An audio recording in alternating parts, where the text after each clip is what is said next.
Today's chat is brought to you by the support of all our Twitch subscribers. Through the patronage you provide the Focus Fire chat team through the Twitch platform, we are able to provide you with the weekly podcast as well as the website and other aspects of Focus Fire chat.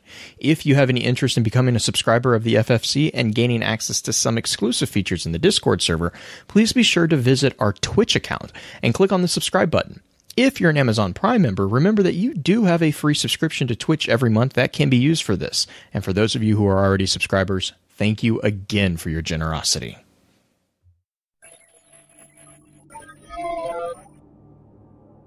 You may have heard the whispers of guardians gathering in the shadows, exploring the mysteries of this world and the worlds which surround us.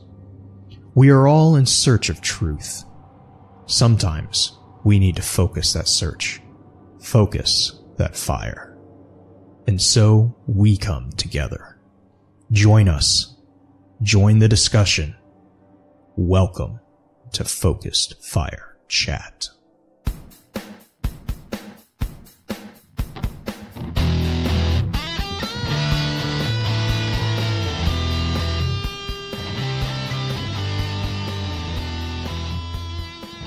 Welcome back for a special episode of Focus Fire Chat, recorded live on May the 4th over on twitch.tv/FocusFireChat. As always, wanted to give a big shout out to our live chat here with us tonight. Thank you so much for joining us once again. Our topic for tonight's episode is actually going to be a look at the lore that is leading up to the Warmind DLC that is going to be dropping next week. But first, let's run through a quick introduction of those on the show for tonight. As always, this is your host, Blue Crew 86. We also have with us a man who has been said has the voice of a flower, and is also an individual who goes by many different names, Justin Sane 0516. What guys do you have on for us tonight, Justin? The mighty Chaz Sputin. Chaz Sputin. It's you get. I mean, it's better. It's better than to play off Anna Bay. I mean, I will give you that. Anna Bay's timeless. Okay. Watch your mouth, Blue.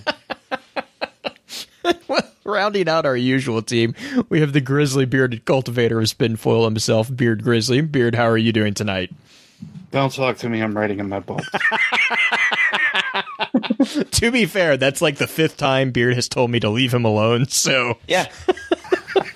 And yet here I am. What's wrong with me? No, I asked him what he was doing, and he looked at me like I grew a third eye. Mm-hmm. I literally looked at him through the internet on a voice-related chat service. I would just like to point that out. I am absolutely the epitome of space magic. It was like Lawnmower Man. Yeah, that. Ooh, I don't need to think about that. Ooh. Oh God. Now you broke him. He can't do his journal anymore. No.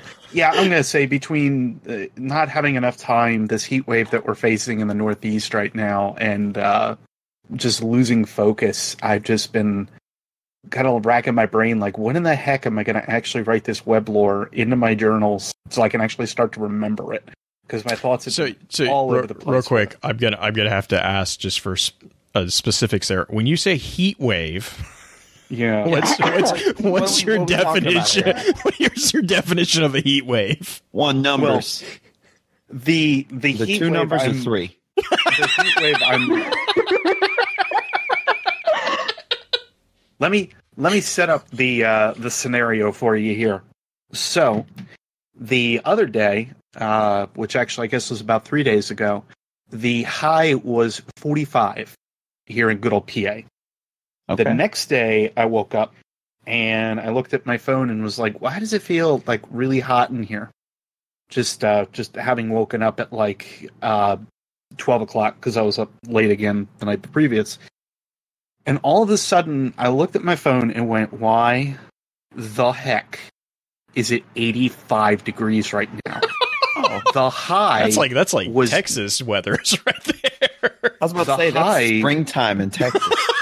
Well, no. The difference though is like Texas too. The thing is I don't live in Texas. You also don't necessarily have to worry about quite as much humidity.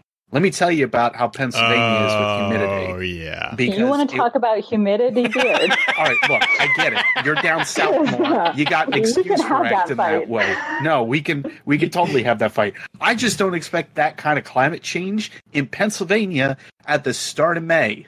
That is all I'm going to say. Did you mean to rhyme? Was that a haiku? That show would be proud. It was a beard while I read Zavala. It was a beard cue. I feel like this is like something that we should do every intro. Look, have a beard cue. Look, if it was a beard coup, there would be more beer involved, just for reference. More beer, less coup. That would probably make the heat more tolerable. Yeah, or that's fair. A lot So what worse. I just got from that is beard is schwitzing, and we should get on with the show. Well, finally, once again, in the esteemed seat of honor, we do have our dear friend Purple Chimera. Purple, how are you doing tonight? I'm doing well, Blue. Thanks. So, oh She's man, the only one making sure we stay sane this evening. yeah, that's probably true. Last week, we asked the community, what story aspect of the Warmind DLC are you most looking forward to, and kind of what do you think we should prep most for? And the responses are in, and I know Green is not here, but she did us a huge favor and gave us the answers. It was actually a pretty good amount of responses. I think she said that there were about 292, I think she said. Yeah, 292 votes. And it looks like it's pretty close, to be honest. Warmind, obviously, Rasputin came in actually kind of in the lead, which I'm not really surprised. But what I am surprised about is how close it was. It was Warmind for 33%. Clovis Bray came in very close at 27%. And Hive were at 24%. And then Pre-Collapse and the Collapse were at 16%. I mean, honestly, that's a lot close. I did not think it was going to be that close between those. I mean, I was expecting Rasputin to win, but because, that's what he never mind. It's kind of his DLC in a way, at least so we think. Yeah, No, I would have expected that the gap would have been much bigger than that, but I think that kind of just goes to show like the element of Rasputin itself has such a large presence within the lore that in some ways it's really hard to screw up, but in a second way, it just shows like how far permeated into the soul system that he is. So how, between some of the stuff we're going to talk about, of course, this evening, looking back at like how the Hive and Fallen have kind of worked with Rasputin, so to speak, more so how Rasputin basically put them out on their pants, but where he is still needed to basically needed to look at us and ask us for help on Earth, if that even is him on Earth. Anyway, not yet. All right, fine. Real quick though, one of the answers that Green threw in here was from DJ Cantrip. Who said, Clovis Bray, I have about all of the Books of Sorrows memorized, and we did get a sneak peek at the infighting between the Worm Gods with the story of Golgoroth, so it doesn't really surprise me that they played more chess with their most powerful servants. Which, yeah, I mean, I totally agree with that, and I mean, really, honestly, I'm excited to see exactly that dynamic between not just Nokris and Zol, but also between Zol and the other worm gods. Like I'm interested to see how much of that we're going to get a chance to see. I know we'll DLC. Get there on that angle, but right, yeah. All of a sudden this starts bringing up the topic of things like allegiances and everything. Yes, that you wouldn't necessarily think of with the Hive, especially. Like, well, you would think it would just be either all for one, and that's all that there is, or anyway. Right, and I mean, but I mean, again, kind of tapping into that. I mean, because that's all we've seen, right? And now all of a sudden we've heard that there's a division between the siblings, but then you pull back even bigger, and you have to realize that division, that's only one worm god. There's there's four technically, which we'll probably touch on that a little bit, because that revelation was kind of like, wait, what? that kind of rebalance. That plot kind of twist. Yeah, that kind of really isn't dead. that's kind of a rebalancing of power right there for me. Yeah. Well, and it's probably the catalyst that started a good majority of it. Which this is the side which I'm kind of excited for. They're making direct references, and I think this is good to kind of preface the show with. They're making direct references back to older grimoire. They're also referencing the Books of Sorrow pretty well. And it's the side of the Books of Sorrow that, to me, we didn't get to see often, which is what was actually going on with the Worm Gods. Right. So these are the small snippets that we are starting to get more understanding of. How far that's going to go will end up being the question. But for now, I'm very interested. Well, before we jump into, I know as we normally do, we're going to ask for next week a question to the community.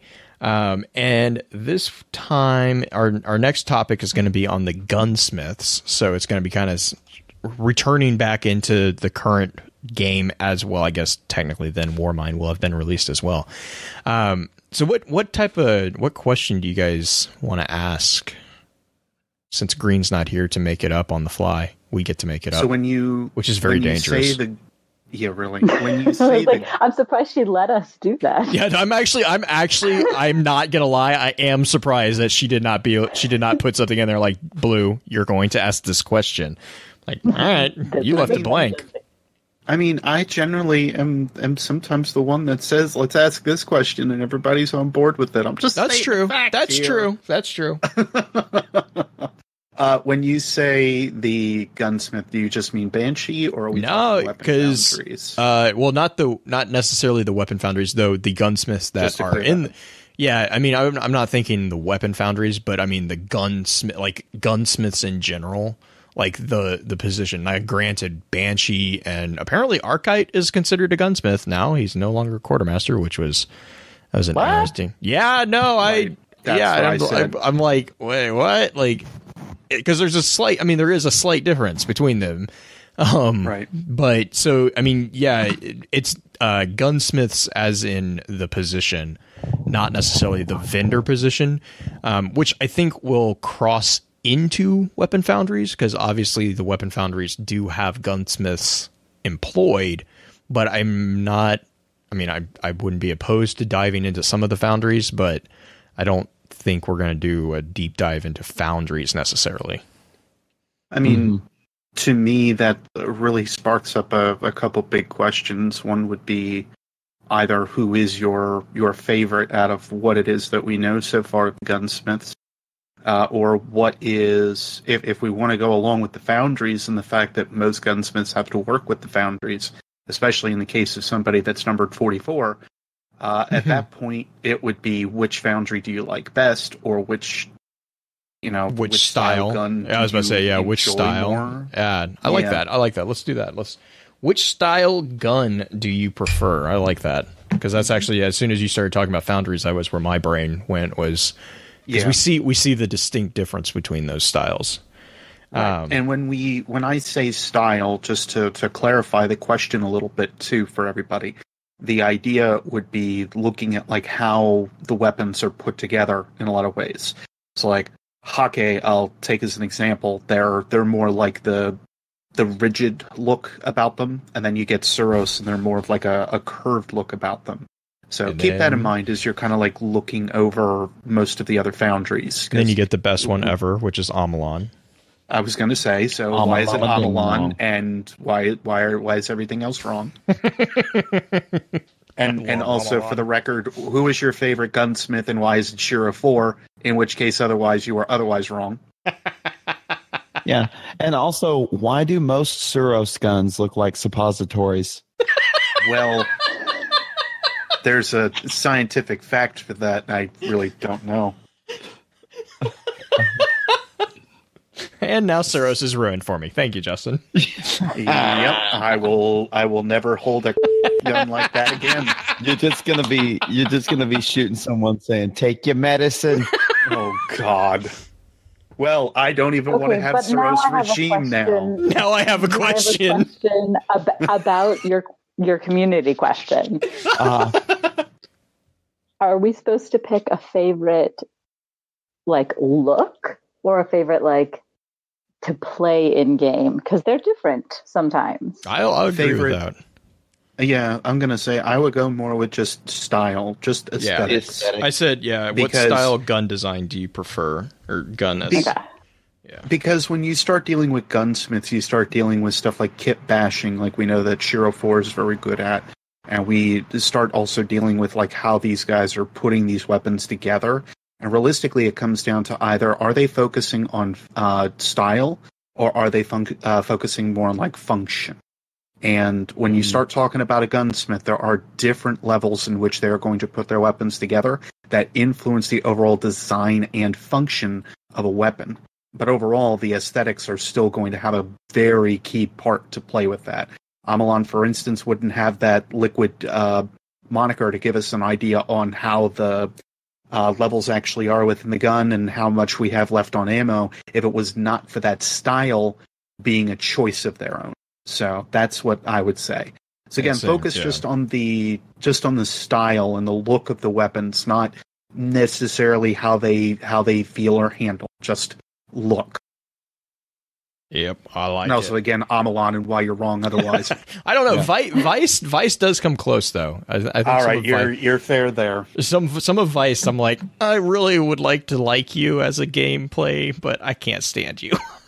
Well, especially when we start to, now that I'm in complete tangent mode, especially when we start talking about weapons between, like, the colony and all of a sudden we look at Hardlight.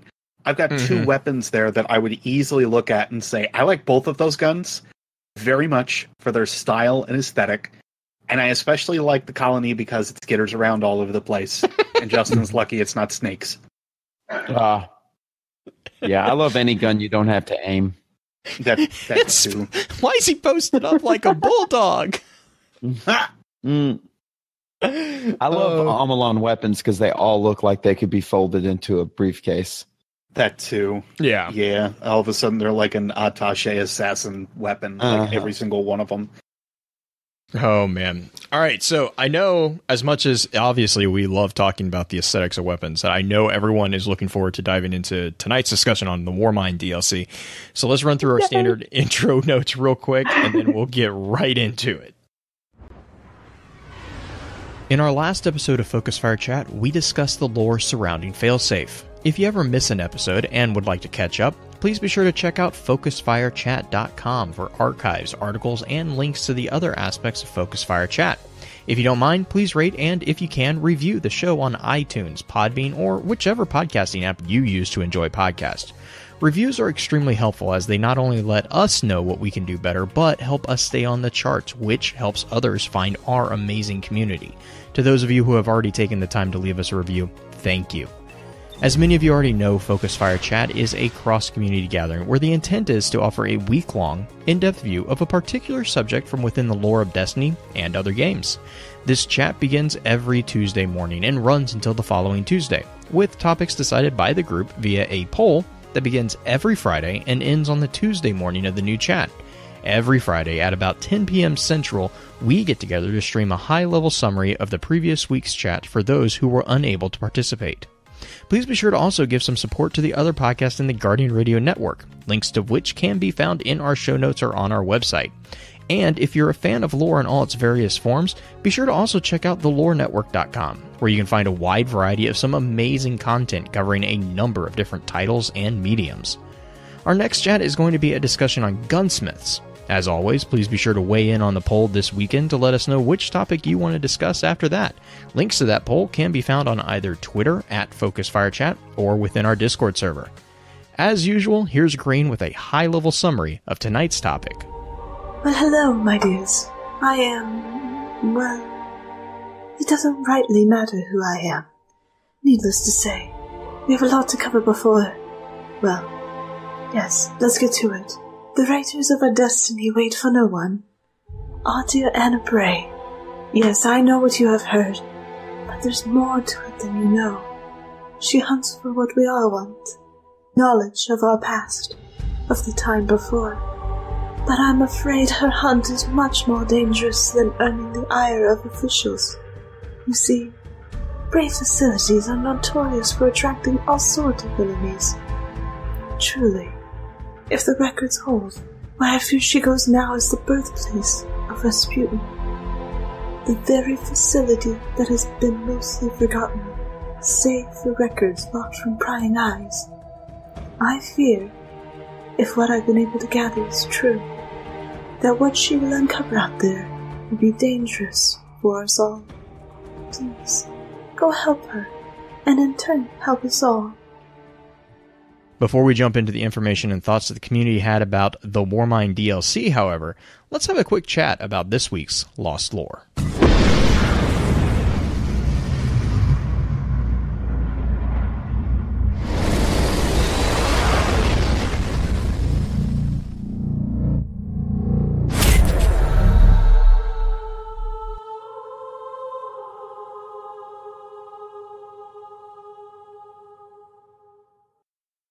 All right, so we actually had a number of people write in to suggest different things, and a big shout out to you guys for contributing to it, especially no mention of Kev from Twitter, and then I just blanked on the gentleman's name. Hang on real quick, let me pull it back up.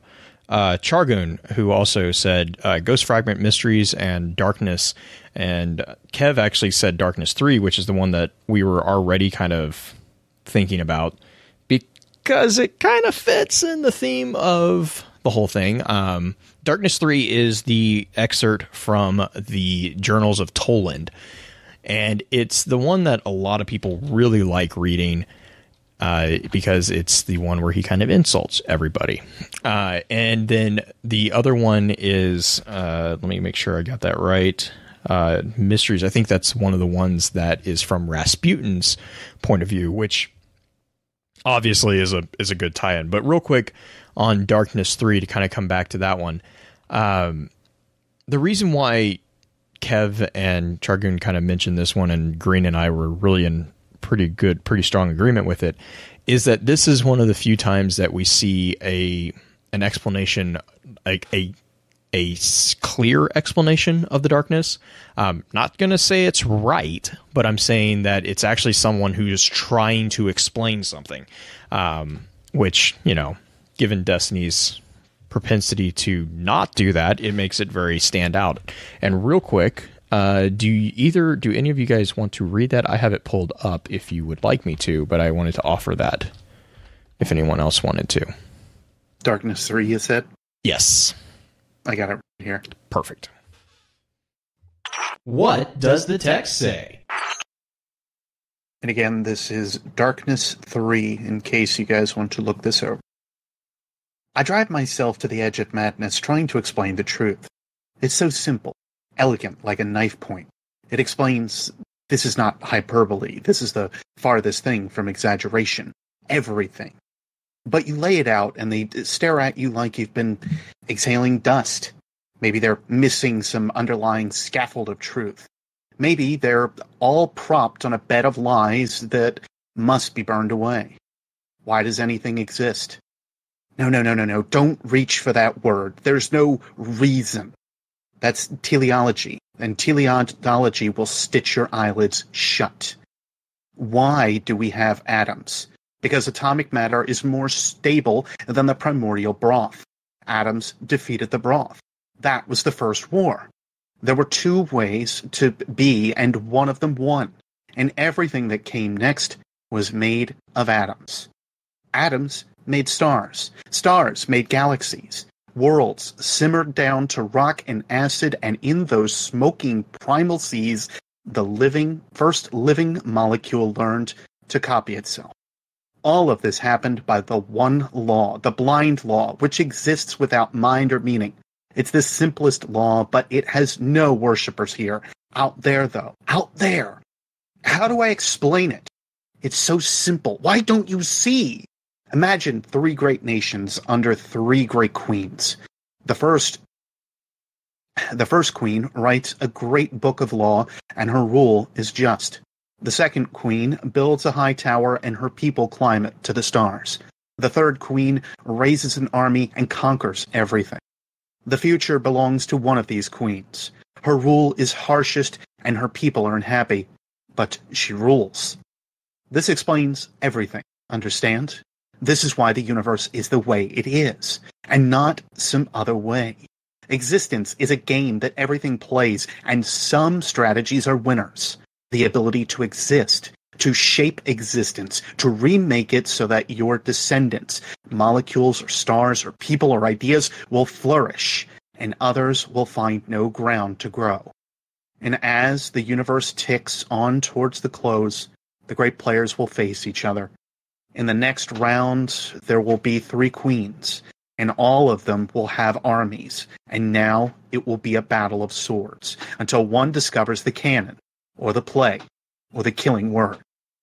Everything is becoming more ruthless, and in the end, only the most ruthless will remain. Look up at the sky, and they will hunt the territories of the night and extinguish the first glint of competition before it can even understand what it faces or why it has transgressed.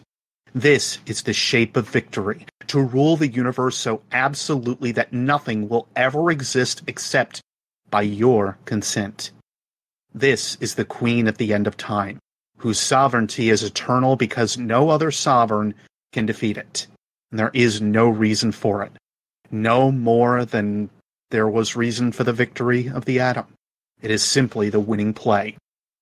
Of course, it might be that there was another country with other queens, and in this country they sat down together and made one law and one tower and one army to guard their borders. This is the dream of a small minds, a gentle place ringed in spears. But I do not think those spears will hold against the queen of the country of arms, and that is all that will matter in the end. That is a really good card. It is. It's a very good card. And also, if I could sight read like that again for anything else that I do and not screw up 5 times, that'd be great. Thanks, Brain. I appreciate you. Hey, it's because it's a warlock thing, right? I mean, you like sings to like. I will actually attest to that. So when I go to actually read a card for a video or something, otherwise, if it is done in the sphere of a warlock or warlock hood, if it's Osiris, if it's Ariana or anything, I don't screw up. Give me a Titan card, I make 5 million mistakes, and I'm like, why does this happen? Just why? Are you saying you can feel yourself? Are you saying you can feel yourself getting dumber when you read Titan cards? Is that what you said? Look, no offense to Wayne Ning or anything, but that's what he said. I thought that was offensive. I thought that was offensive. That's funny.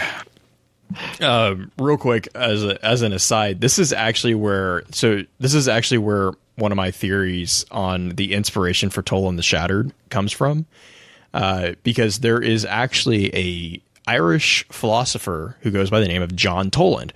He lived from about 1670 to about 1722, I believe. And he was one of the first controversial figures in what was called the free thinking movement.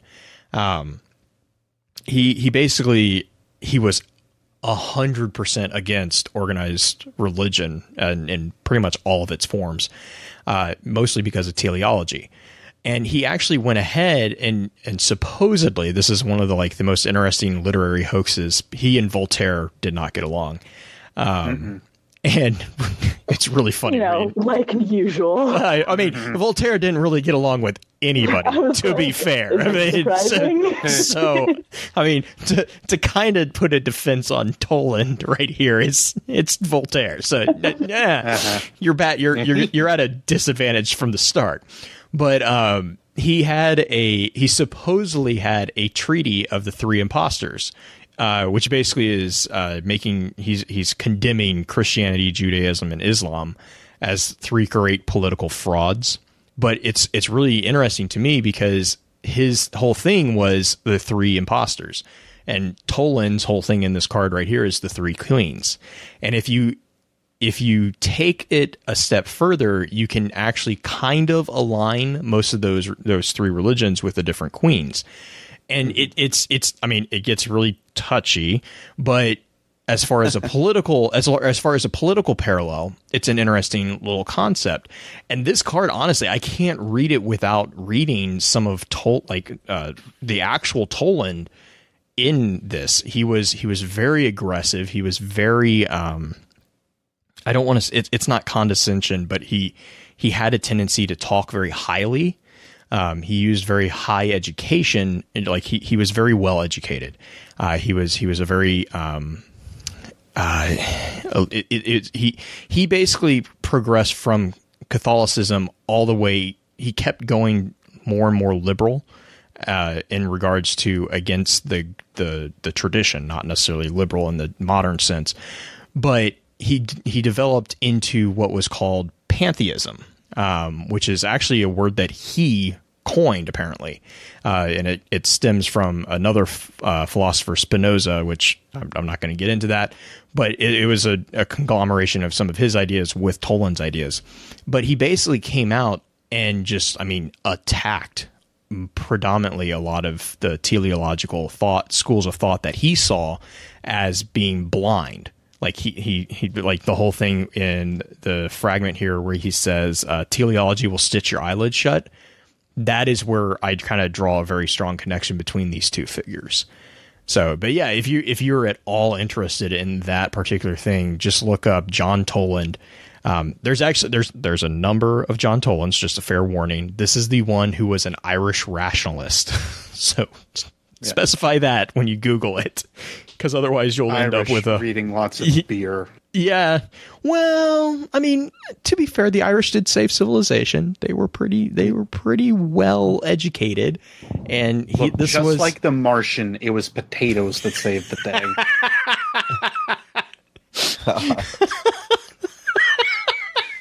Says the Irishman. So, and this was during the age of, I think this was an age of enlightenment. It was what, 750?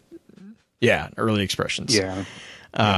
But yeah, so that's just, to me, to me, that's always been like really, this is the card that actually concretely cements that idea in my head.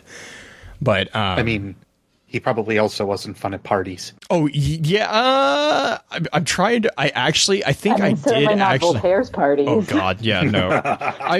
To put a little flavor on this one, he was strongly influenced by John Locke, and I mean, anyone who's ever read John Locke will know what that kind of means.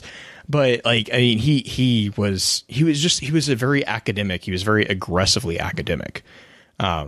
You know, and it wasn't because necessarily he was being like a dick. Like he expected people to think.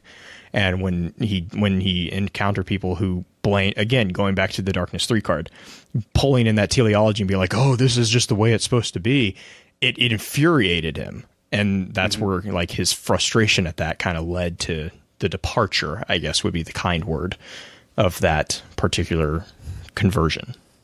It's so simple. Why can't you see? Right. That's, again, I'm like, it's just everything in this card just to me screams this particular free thinker or this. And he was also an occasional satirist.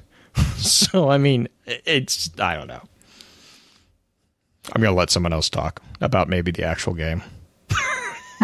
Because I can go on for days about the philosophy of free thinking. Well, I'm kind of trying but honestly, that plays a lot into like how we are. Like, we're very free thinkers to begin with. We almost have to be while we're sitting and interpreting how all this lore is. Like, if we're closed-minded to the truth, then I feel like I'm jumping ahead to the Tyra card here. You know, I was gonna get there's, yeah. Nah, I'll let that go for a little bit. But it's just to kind of outline, like, we are here with openness in mind, and I am always open to the idea of my thoughts and possibilities challenged at a moment's notice. And if it is backed up with any kind of evidence to the contrary of what I'm thinking, perfect. That is what we are here to do. So having figures that are based from like older days of like early thinking as it was, it makes a ton of sense. and especially with somebody like Toland, who was definitely one of the older thinkers that we had, part of the older guard of the city. That makes a lot of sense to kind of have it carry over into the next stage for us. And really quick, I just realized I never actually said what teleology meant. I apologize for that. I feel like a Toland. Teleology is basically a branch, it's a process in philosophy that explains phenomena or actions by the purpose they serve rather than by postulated causes. So if the easiest way to imagine this is that most people will, if you're using a teleological explanation, you are saying something is being pulled towards an end, whereas a lot of people will see things as being pushed. So it's a different way of seeing the cause. The cause of an event is actually in the future rather than in the past. In theology, you see this as far as intelligent design, doctrine of design and purpose in the material world. And that actually is stemming from teleology is it's derived from the Greek words telos and logos, which is time and logic or purpose, if I remember that correctly, because it's Greek to me. End goal, that's what it is. Telos, sorry. So end goal. Latin anyway. Yeah.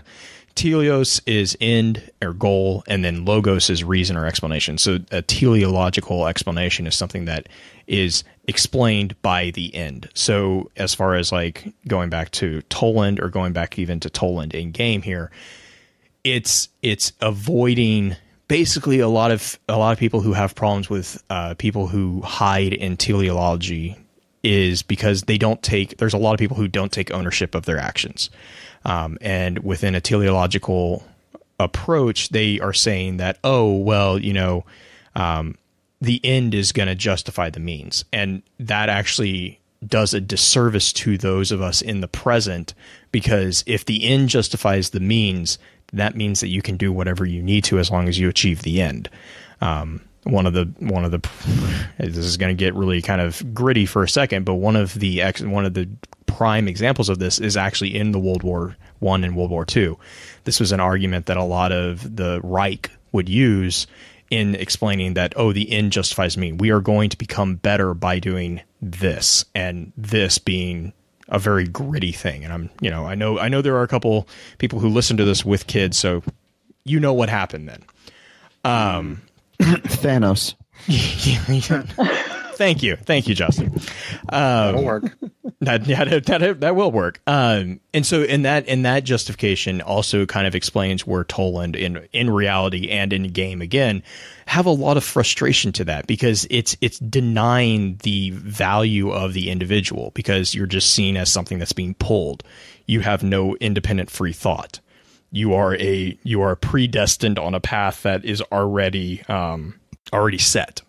You don't have any choice. Whereas, which actually, it's interesting that Toland is arguing this, because everyone's like, Toland's so evil, blah, blah. No, Toland is arguing for free will in this card. Yeah.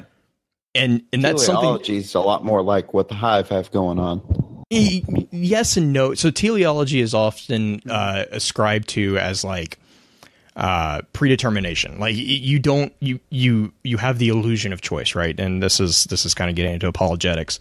But like, you have the illusion of free will. You don't have free will because everything's been determined. It's all there's a destiny that's set out. The instant that you say destiny in reality, especially in conjuncture with theology, a lot of people who, there's going to be a lot of cringing. A lot of people don't like that, because what that does is that removes the ownership, the onus from us. Like we're no longer responsible. Oh, okay. Well, it's not our choice. We're just doing what we're supposed to do.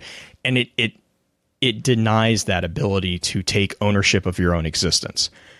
And I'm not saying, it's not to say that teleology, there is not some, degree of the future causing the events of the present. Obviously, you do X and you're going to get Y. That is a form of teleology, but it's not strict teleology. So there's degrees. The strict teleology is the one that denies anybody's capability of free will. And that's what Toland right here, he's saying. It's like if you use teleology as an explanation for everything, there's no reason, that things don't happen for a reason. Things happen because they happen. Like, it's a cause and effect argument. He's saying the causes in the past and if you use the teleological argument, you're saying that, oh, well, the reason this bad thing happened is because in the future something, karma will happen. And if you go through your existence like that, Toland is saying, that removes your ability to say, I'm going to change this. I'm going to struggle and I'm going to overcome this. And then he goes into this whole thing about, like, why do we have atoms? And this is kind of where you get the kind of the battle of the will of the strongest. And that's where, like, I think that's also where kind of his frustration gets, is like, it's so simple. I don't understand why everyone doesn't see it. So, and that's just, so that in a nutshell is what teleology meant. And I apologize. I forgot to kind of clarify that before I jumped into that explanation. No worries. I know Justin was really worried that I wasn't going to explain that. So I was on the edge of my seat. So you're such a... Anyways, I was wondering if you could pass it up. Is mainly was mine. Yeah, I know, so really, let's use that as a jumping point to get back to the topic, which I know Purple is going to strangle me for jumping all that. Do you guys want to talk about the process of through which we got the information, starting with this great little almost owl sector like message, Chris Barrett's Twitch message over in a particular podcast, DDU, Destiny Down Under. That if I remember correctly, the exact quote that I got about it was, "Oh my God, Chris Barrett broke Mylan." So basically what happened was Chris Barrett on Twitch dropped a very suspicious looking internal alert. Let's just call it that. First off, it was very similar to the way that Rasputin's Grimoire cards start off with. There were some key differences. But the big things that were But it says AI com. It says RSPN. Like. Yeah. And I think the biggest thing was, wasn't Green the one that was pointing out like the 218 CB? That was not what, because Rasputin usually starts with a V. Is that what she was? Beard, do you remember? There was something about the prefix that she was saying is significantly different. Do you just mean within the codes, I suppose? Yeah, the code, yeah. Yeah. So a little bit of an interesting tidbit that I think we'll probably get to once we get to the end of it. But after looking through those cards earlier today, because like I said, I've been writing in my books because it's the first time I've been able to, I actually kind of found out that if it means anything, the messages that we've got on Mars are significantly different in structure versus the stuff that we have already seen so far. So again, if it means anything, it could possibly mean the existence of different mindsets on Earth versus Mars, or it could mean something completely different. But the code doesn't add up, if that helps. Yes. Right. And the big thing with this one was the Polaris mention, correct? Mm-hmm. Yeah, that's where the first part of Polaris was, that we had actually seen that in the beginning, which, of course, made me go down the big rabbit hole that it didn't need to make me go down. Well, I mean, it wouldn't be Bungie if you... Yeah, it wouldn't be Bungie if it didn't make you go down a rabbit hole. And then this was followed rather... I can't remember how quickly, because this all happened pretty fast, if I remember. But... the Twitch message, which I'm going to spare everybody, and I'll read the English part of it. It says AI com RSPN assets / Polaris / imperative immediate evaluation directive. This is a Polaris assets imperative secured / undisclosed. This is an internal alert. This was followed up by multiple cryptic tweets that basically created a amazingly I never saw a community stop complaining and get in gear so fast as what that happened. Like I revived old like subreddits and everything. God, oh wow. I was like, "Where's the? I thought we were complaining. What's going on?" Almost, you guys. Almost like the array and the Cosmodrome coming to life before your eyes. Right? It was the first time that I think I got a tweet that was like over 300 likes. So it should give you an idea just in terms of like how big this story ended up getting and how many people ended up getting involved. It was amazing. It was so cool to watch. And I just caught the tail end of it. And I was like, what's going on? And I was like, oh, wow. The horrible part is that I was only able to really see it on Twitter. And if you weren't on Twitter, then I think you missed the bulk of it. Like there was a portion that was going on over on Reddit, and that was the other portion of it. But everything given to us was pretty well posted over on Twitter. So the vast majority of stuff that Chris likes to do has almost always been related to Twitter, and it's one of the only reasons I still have my account, minus keeping in touch with some people. Like that, just the stuff that Bungie and in particular Chris Barrett like to do with Twitter is amazing. And he also Disney likes memes. I was about to say he also really likes getting into gift battles with Justin and Green and I. So anyways, You're welcome. Basically what happened was there was a number of tweets that went out, and this created a huge kerfuffle amongst everyone. And once the community had solved these, it resulted in, I think the message was, multiple distributed Polaris axions report increased sterile neutrino pattern correlating to an increase in AVG Polaris temp. Reactivated areas seismic analysis detects high quantities of non-native organic chitin. End transmission. So a couple of keywords. Yeah, go for it, Beard. You said chitin too, because I said chitin in my video, and I got reamed for it. It's chitin. Whatever. It's not chitlins. I know. That's what I said too. I told people, guess what? Let me tell you how dialect works, and let me tell you how pronunciation works, because English doesn't make any sense. So it's either chitin or chitin, and it doesn't matter which it is. You got the point, didn't you? I'm not going to fly it in the sky. Okay? Right. Are you going to eat it for snack? Oh Lord! Depends on what form of it is. Because, anyways, moving on. Just in case anyone's wondering what chitin is, it's the white dog poop looking substance from the Taken King. It was all over everything. Because that makes it sound so much more.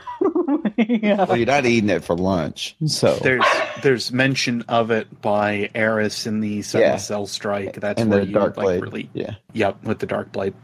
But that is the main place that you hear of that mention. It's also the thought of how like most Kingsfall weapons are actually produced is that they are just broken down something or other, and there you go. Yeah. Oh, here we go. Don't read the second one. Don't read the second one. Yeah, don't read the second one. I wasn't gonna. All right, look. A fibrous substance consisting of polysaccharides. Polysaccharides. Thank you. This is why we bring you on the show. I'm here to help. A fibrous substance consisting of polysaccharides and forming the major constituent in the exoskeleton or of arthropods and the cell walls of fungi. Ninja in chat says, I'm gonna have to say it my way now. Chitin is the final shape of chitlins. Yes. Yes. Oh, and when we're talking about the hive, I know it makes it even wonderful. Better. It really is does. Thrallscat. Can we just say that? No, Thrallscat is what Eris is carrying around. Mm-hmm. That's not chitin, chitin. Can we talk about Tyra? Yeah, let's talk about Tyra. Really. Yeah. Let's talk about something other than Thrallscat. because I'll spoil it for everybody. We're actually going to come back to this Chris Barrett tweet stuff anyway, because it was all leading up to something, and that actually releases down to the pre-release narrative with what we have now called Weblore. It's unknown how this is going to carry on, but that is exactly what we have now. And the first one, and why everybody's talking about Tyra, is because it's literally called Tyra. So what was for any of you who have not read this? It's over on, actually it's was a almost I almost thought it was a twab, to be honest. I know it was so but it was a weekend blog post that Bungie put out, and it's basically a small snippet that looks it reminds me a lot of the old Grimoire cards. And do we want to read the full thing, or do we want to just talk about? It's kind of long, right? That's my only thought. Okay, so here are the important things. Tyra's ghost doesn't have a name, and it's bitter about that. And then, well, of course, the most important part to me is the very last line, which I tweeted about if you follow me on Twitter. Sometimes our conclusions change. And with each shift, we learn more of where we came from. The next shift in our perceptions, it may be on Mars. I also like the insult to Raoul. Yeah, the two paragraphs at the end are like what I feel some people within the lore community need to like be reminded of now and again, if I'm at all brutally honest. But I think everyone does, to be honest, to kind of carry that a little bit further, but yeah, it's just something, and it's not to sound like I'm holier than thou or anything. It's just to say, take a step back sometimes. It's not always just saying it's a wreck. There's plenty of things that we can kind of poke at and pull from, and the lore itself is massive and fluid to begin with. And these are the things that I kind of get a little tired of when I see it called out so quickly. Like, let's look back at everything that's being produced or has been produced. Because realistically, there is a ton of stuff that I don't think has been referenced even from Destiny 1 again. That I'm starting to look back at some of the stuff about the Warminds and go, you know what, the ones that said the things about the last Warmind, it's actually corroborated in the Zavala entry that we're going to get to, and a couple other places that it was all hearsay for very good reason. So, with that said, don't end up concluding that everything that you hear is going to be 100% fact. If it is written record, I would go with that as like a proof positive, but otherwise we're looking at a bit of headcanon bias. I know I get there sometimes, but just keep it in mind. I would throw that in there even then if it's written. Remember that Bungie is doing the presentation of this information as within the game. So even didn't someone make an episode about bias? I was getting there. I always get to that point because it's an amazing episode. But I mean, right, in that there is that. It's the recognition that this is all information that we gather from in-game, and the in-game information is not given to us by a narrator who is above all and outside the fourth wall. It's given to us by in-game characters who have their own biases, who have their own agendas, who have their own goals, and all this stuff that they are trying to get to themselves. And that's actually what makes it so much fun. And I mean, I'm going to double down on these last two paragraphs, because this is honestly one of my favorite quotes. Because she not only says, sometimes our conclusions change, she also says right before that, only by understanding what was can we understand what we are now, how the world we know came to be, and each artifact we find helps us interpret what we already know, adds layers, new identities. We are experimenting in the laboratory of time, testing each observation through a crucible of evidence. What this reminds me of is when we were talking to John Goff, and he basically explained like the idea of the Dredge and Yor story as being similar to the exploration of the pyramids. And, each time they're like, okay, we got this. We know what's going on. And then someone would knock down a wall and they're like, we were wrong. and you have to constantly get into this mindset that your paradigm needs to be flexible. And that is acknowledging that there is a research bias. There is bias in everything that you do. But in the same vein, there's also bias in everything that we're looking at, which is not necessarily a bad thing. It's just something that's there. And Purple, I'm going to let you kind of talk to that a little bit more, because I know you're much more eloquent about it than I am. Well, I seem to have chosen it as my hill to die on here. But really, I think when it comes to the, especially when we're talking about the Golden Age, I have to remind myself about this a lot. The NPCs that we interact with, so like the Vanguard and Tyra and Rahul and everybody, they probably only know a little bit more about the Golden Age than we do.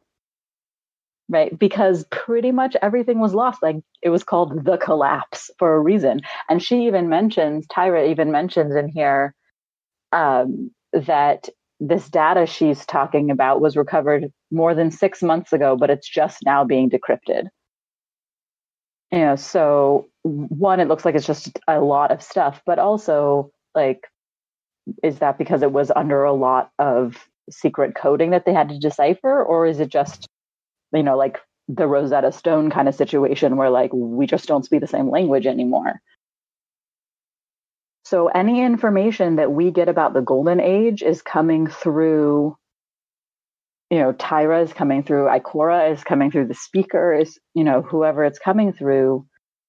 Like, you have to take that into account. They might be giving us misinformation, not because they're trying to trick us, but because they don't have all the pieces themselves. Definitely. As much as I harp on this idea of don't call something a retcon, I also know that the lore itself has to be, to a very obvious point, needs to be respected and needs to be within some kind of semblance of organization. So I do understand where we get passionate about the idea of making sure that our thoughts and ideas are kind of put into some relative terming. But there's an idea of, if we were completely factual about every piece of information that we had, it would be evidence only to the ideas of events that had occurred, not necessarily the actual impact of how those people's feelings might have been. The feelings end of everything, that's the interpretation. That's where we end up getting things lost in translation, if you will. But the events side of things, knowing that something did happen, that's where, to me, we have to make sure that we draw that line on that angle, versus, of course, having the implication that sometimes events are still hazed. And I know that's still a fine line to watch or walk, but it's just an idea that, yeah, we gotta make sure it's respected. Also, I saw it brought up in chat, the idea of folklore. Again, we've talked on it on this show several times. A good majority of what we do read is folklore. Otherwise, what we end up really digging into about events, that again comes down to the event being pretty well truthful, but the interpretation of that event being the problem. So it's corroborating evidence. We have to ensure, just like a Cryptarch, that we have many pieces of evidence. Otherwise, it's just supposition. I mean, talking about that kind of makes me think of the next piece, actually. Using that to kind of segue into the Apocrypha Weblore piece. Beard, do you want to talk about that a little bit? Sure, because between this one and some of the other stuff that we have, my goodness, I kind of already talked about it a little bit earlier, because we were kind of discussing the idea of the Books of Sorrow being somewhat referenced here, and now we get this alternative viewpoint of the worm gods, where we didn't have that previously. We knew of the other worms and everything, but the ones that were in the spotlight pretty heavily were Akka and Yule. And to a better piece of that, it was pretty well just Yule. Akka was in for one scene, and then he was just like, well, I guess it's my time to die. That didn't really play too well to like what it was that's going on into the actual worm god psyche, or what it otherwise is they need to do. The biggest things to kind of sum up here, we get the full names of all of the worm gods themselves, which I think really plays into most of it. So I'll get to that in a little bit here, which I think is kind of fun. Yule, the honest worm. Akka, the worm of secrets. Air, the keeper of order. The ever-hunger. And Zol, will of the thousands. So when I ended up reading Zol's in particular, just to kind of tie this back to a little bit of gameplay, we had the Will of the Thousand strike that was announced. Pretty well confirms that, yeah, we're going to be going ahead and fighting Zol within the Warmind DLC. And then we ended up getting a trailer that basically said, hey, look, I'm Zol. How's it going, guys? But the other piece about this that I've always felt like wrong about, when Yule says that he's the honest worm, I would probably say that overall he probably is the most honest about it all. But then I look at most of the others and I'm like, no, this is like Hive instance going on here again with like wizards and knights and stuff. Are we sure it's really not like the flip that's going on here? Like, he's not really the honest worm. He's just telling you something that sounds good. He's getting your confidence, then pulling a con on you. Yeah, those are the things that I think kind of say a little bit truthful or a little bit more about the names that we see now.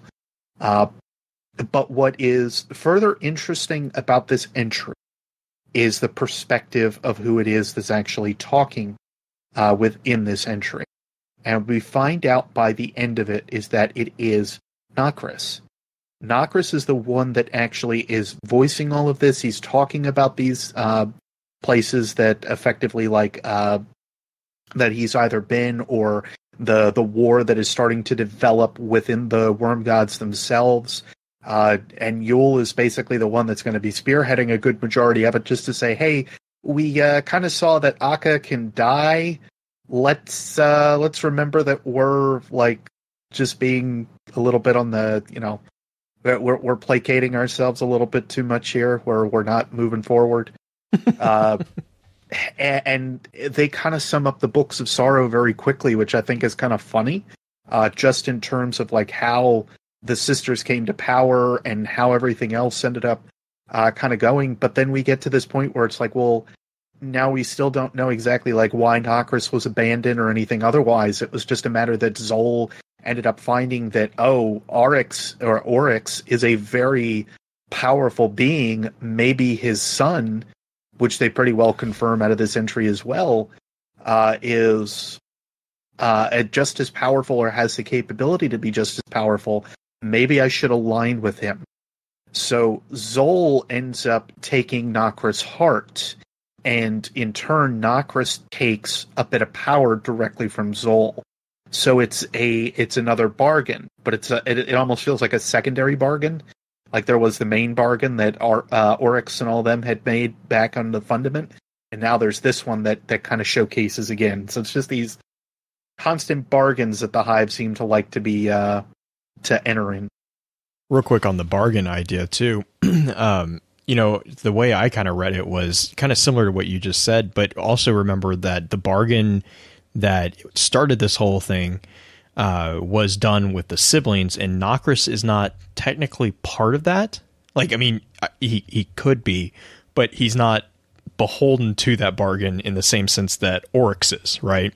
So if you're going to make a Faustian bargain, you can't, like, I kind of read it as like, it's if one devil makes a deal, another devil can't make a deal with the same individual. It's kind of like you can't double dip on that. So Zol seems to be kind of like, okay, well, you're related to the guy who just took out my best friend. I'm going to be best friends with you because you probably have some potential in you, even though your brother is incompetent. Mm-hmm. I mean, honestly, where is the mention of no one likes Crota. I love how there's like, Crota. I love how like in this entire thing, there's not even a comment about, this guy. Yeah, really. Like the only one that actually does is Oryx, and it almost feels like that little bit of like, well, we haven't put him anywhere else, so maybe I should actually talk about my spawn a little bit and make sure that it's like actually shown that we're still doing something. I don't know.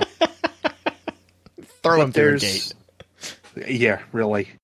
What I find that's interesting about this piece, though, some people have been commenting towards me saying Nokris had no idea about the Books of Sorrow, or because the books had actually come like after the fact or otherwise. Nokris to me felt, especially with the last line, I, the child, become herald death, record these words. They are not of the sorrow, they are mine. So he clearly knows of the Books of Sorrow. I would just like to throw that out there. However, the big questions to me that kind of like popped up from this are, what of the other worm gods? Like, who is aligned with who otherwise? Is there another reason for the split existing or something else? How weak are the worms at this point? And why did Oryx abandon Nokris to begin with? And I think one of the largest ones to me is the piece of, the piece of like how weak the worms actually are. If we start talking about Akka, that actually goes back to a line a little earlier within, which to me kind of says the only reason that Oryx was even able to kill Akka is because Akka had grown that weak. And it reads, in time, Oryx learned Akka's secret, that he was stronger than the gods, that they had given their power, and in giving it was diminished. Oryx rose up and slew Akka. He took and he grew strong with Akka's power. Now, all the same, of course, per this point, Oryx is also very powerful just because of Zavua Roth and Savathun having been slain just moments before, or at least we think moments before, going to fight Akka. But to me, this still says that because Akka was giving a little bit of his power over to the hive or the siblings, this effectively led back to them also becoming weaker. So it's that, and I think that's why Yule had to say, let's get ourselves motivated again, because clearly we're getting a little bit too weak for these guys that we kind of helped support.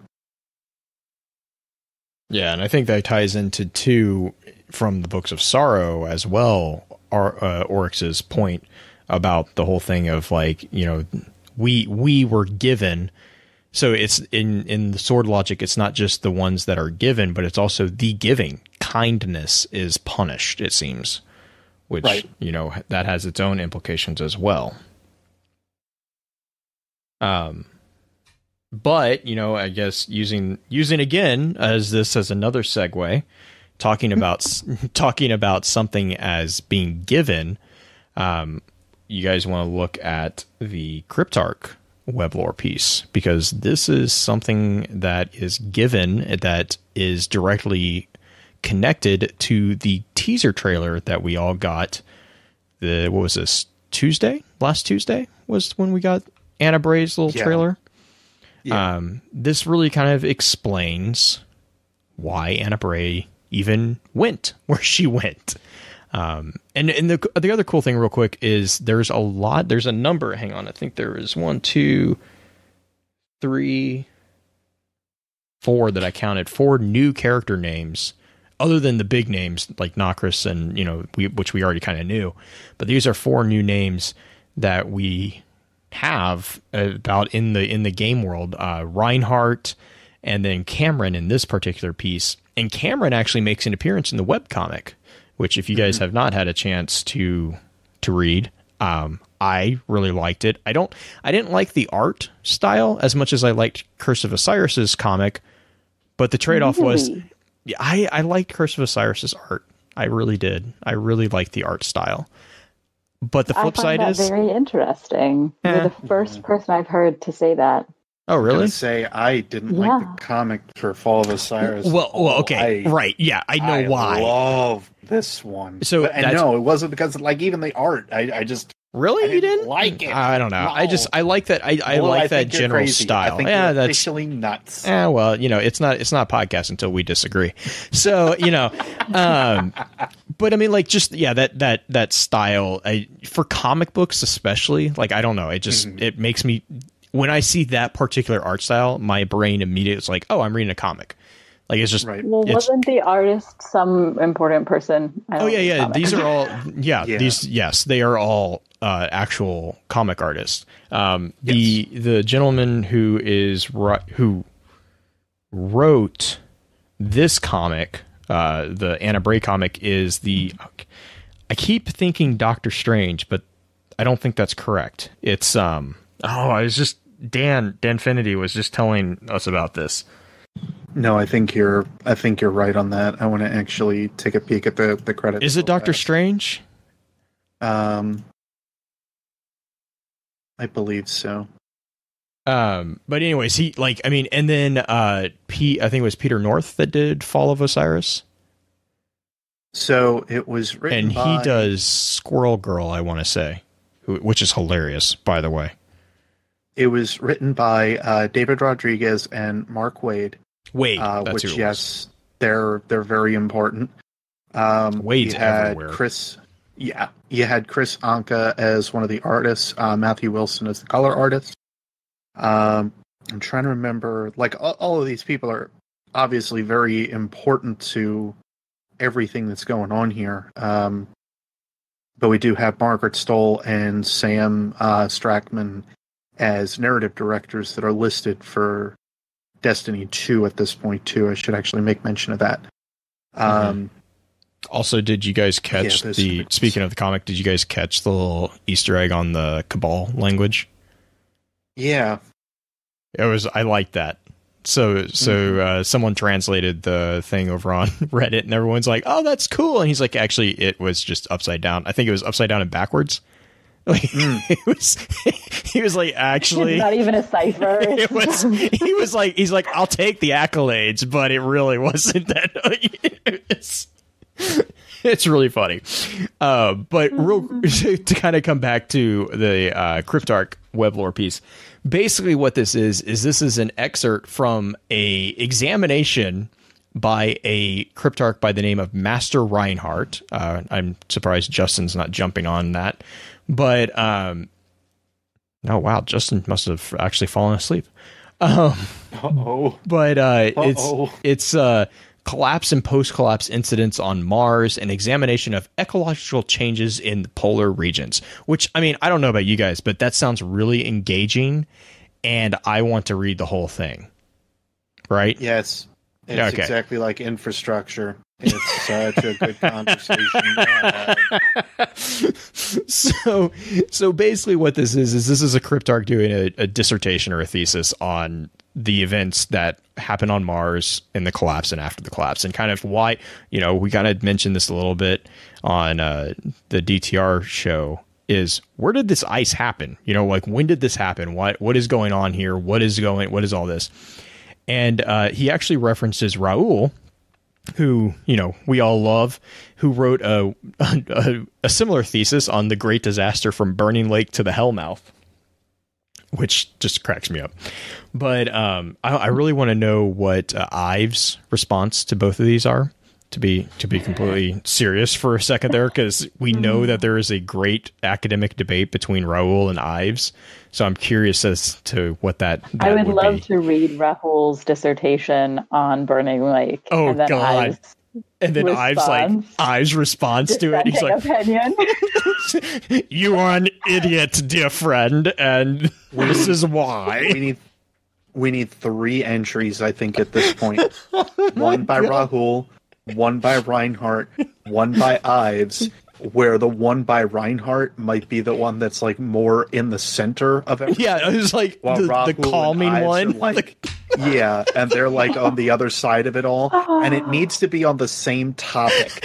Like, they're all given the same topic over all the research, and all 3 of them come to different conclusions.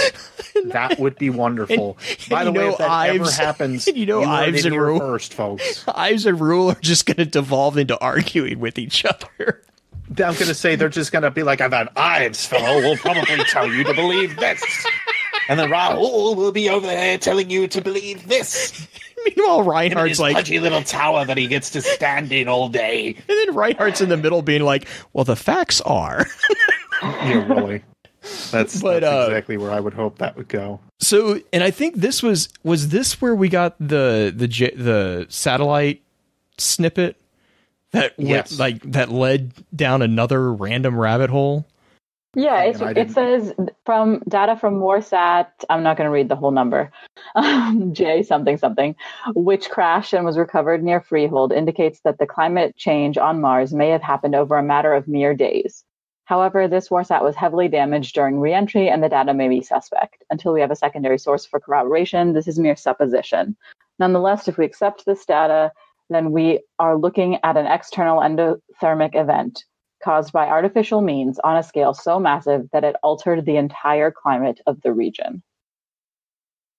Why would this happen? If it's to be believed, an invasion of unknown biological entities, including one of massive size, was detected in the region immediately before the event. Could this have been a collapse-era attack with a weapon of unknown origin? Dun dun dun. Dun dun dun. Which it then goes on to kind of talk about the stuff with Cameron, because Cameron's the one digging up the logs for Anna at this point. Owl Sector for the win. Yep. Anna, told you I remembered an article from the Mars research we were doing at Owl Sector. This could be what you're looking for, if you can dig it out. Reinhardt goes on for a few hundred pages from here. I'll send the whole thing to Jinju if you're interested. But his conclusions are all wrong, because he never mentions the one thing that could have done this. There's something in Hellas Basin. You're going to be the one to find it. That leads me down one path of the rabbit hole, but I'm holding out my theory for a little longer because the next one is kind of important. But what this otherwise just serves to show is that there may have been reason to believe that the Hive were either on Mars before the collapse, or Nokris in particular had actually invaded during the what's the word I'm looking for? The disorganization, the chaos that was the collapse. So that's where we're kind of at per the moment. But it definitely seems like it was either during collapse or it was sometime before. Which, if you want my personal immediately opinion, before. If you want my personal opinion, it happened a fair bit before, or at least by the time that the Traveler got there. Well, but my only counter argument to that would be that we have record of Rasputin detecting the neutrinos, and so I think this might be the thing that he detected. Instead of, everyone assumed that detection that we see in the Grimoire was the start of the collapse. What if that was this? That wasn't necessarily the start of the collapse, but he did notice this, and then this whole thing happened, and then the collapse happened, and that might explain also why Rasputin was enabling all these gear movements behind the scenes. Was he's like, oh Lord, these guys are not joking. They're big. They're made out of chiclets, and they're just like. Sorry, I'm gonna invent new words for this thing every time I talk about it. But this was Rasputin's crash course learning of, oh God, these guys are coming. And he whether it was Rasputin, whether it was the Traveler, whoever it was, had managed to. They didn't even, to be fair, they didn't defeat them. They stopped them, but they didn't defeat them. So that's the other thing you got to keep in mind here, is because guess what? When the ice starts thawing, they're not dead. They just get up and keep coming. So what does that really tell you? Is there a reason that this attack that happened on Mars had to happen either before or after the collapse? Because from my interpretation always was that my interpretation was that the collapse was not an instantaneous event. No, yeah, I definitely agree. So it's entirely possible that the collapse is occurring at the same time that this event thing on Mars is happening could be two completely unrelated things. You know what I'm saying? It's not like that whatever showed up on Mars triggered the collapse, but maybe they just happen to occur at the same time. Here's a crazy thought, but what if this was where the Traveler was wounded? This would put that that's still an awful long way for it to get back to Earth to die. Yeah, that would be my only. Yeah, I agree. Because then we also have shards on Earth, right, in the dead zones. Right. Yeah, okay, that's a fair. I realized that right as soon as I said that. I was like, no, because that wouldn't explain the shard. Well, I mean, I guess you could still have it fall. No. But wasn't it Mercury that was the last place that the Traveler terraformed? Io was it. The biggest or only other piece that I have issue with, if nothing else, is how the Hive tomb ships and all are underneath this facility. So, impact craters be damned on all counts in that fact, but Hellas is an impact crater. I'm not saying that Nokris caused it, but per that point, we don't necessarily know what's underneath it. Right, we do know. But think, what do the Hive drive? War moons. I mean, well, yes, but I'm not seeing an evident piece to showcase that this would be a war moon that hit. Oh, yeah. Well, I mean, I was just thinking impact crater, if Nokris and Zol were in a minor war moon, and they crashed, that would explain how the tomb ships got underneath the ice. If the tomb ships are within the war moon that got, blasted. But that would suppose the position that if they had caused said impact crater, that would have been about 3.8 billion years ago. And per what we know of the Hive, that would have been something that could have been possible. That's true. I'm not going to throw that out because we know that they can live quite that long. It's a possibility. Because we know that the Dreadnought is at least older than what Earth is. We don't know if that necessarily includes Akka himself, if we're going to carbon date it that way. But we know that the Dreadnought itself is older than what Earth is. That would put it past 4.5 billion years. And our system itself is only about 5 billion years old. Mm-hmm. The Hive themselves, or at least what Oryx is probably, I don't know why I've always had this number in my head, but I've always kind of supposed the position that they were like 25 billion years old. And again, I don't know why I have that number in my head, but it's there. That being said, sorry. Someone, Neo, said in chat that he was in the mind that it was all water when they arrived.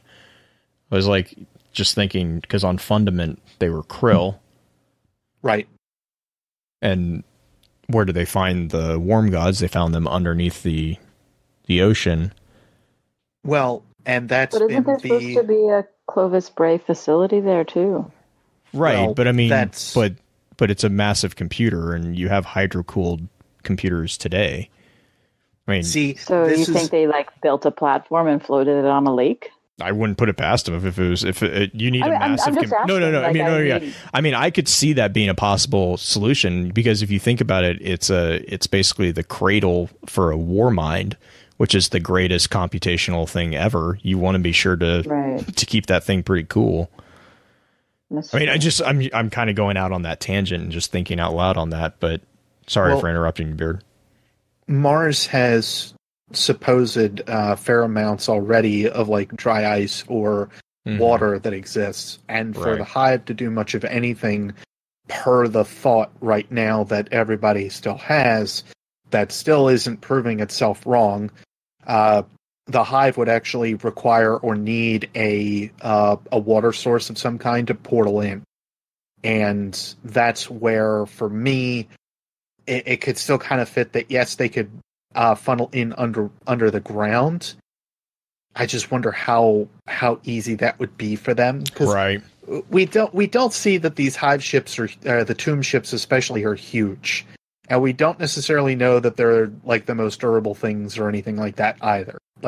No, we can't break one down with our typical weapons that we utilize, but they still get blown out of the sky with awoken tech at the Taken King cinematic. So I don't know. I'm also kind of to the point where I would sit back and say I still want to say that Clovis Bray built the facility over top the hive. That's really kind of where I'm at right now. I'm sorry. I can't do it. Ninja in chat.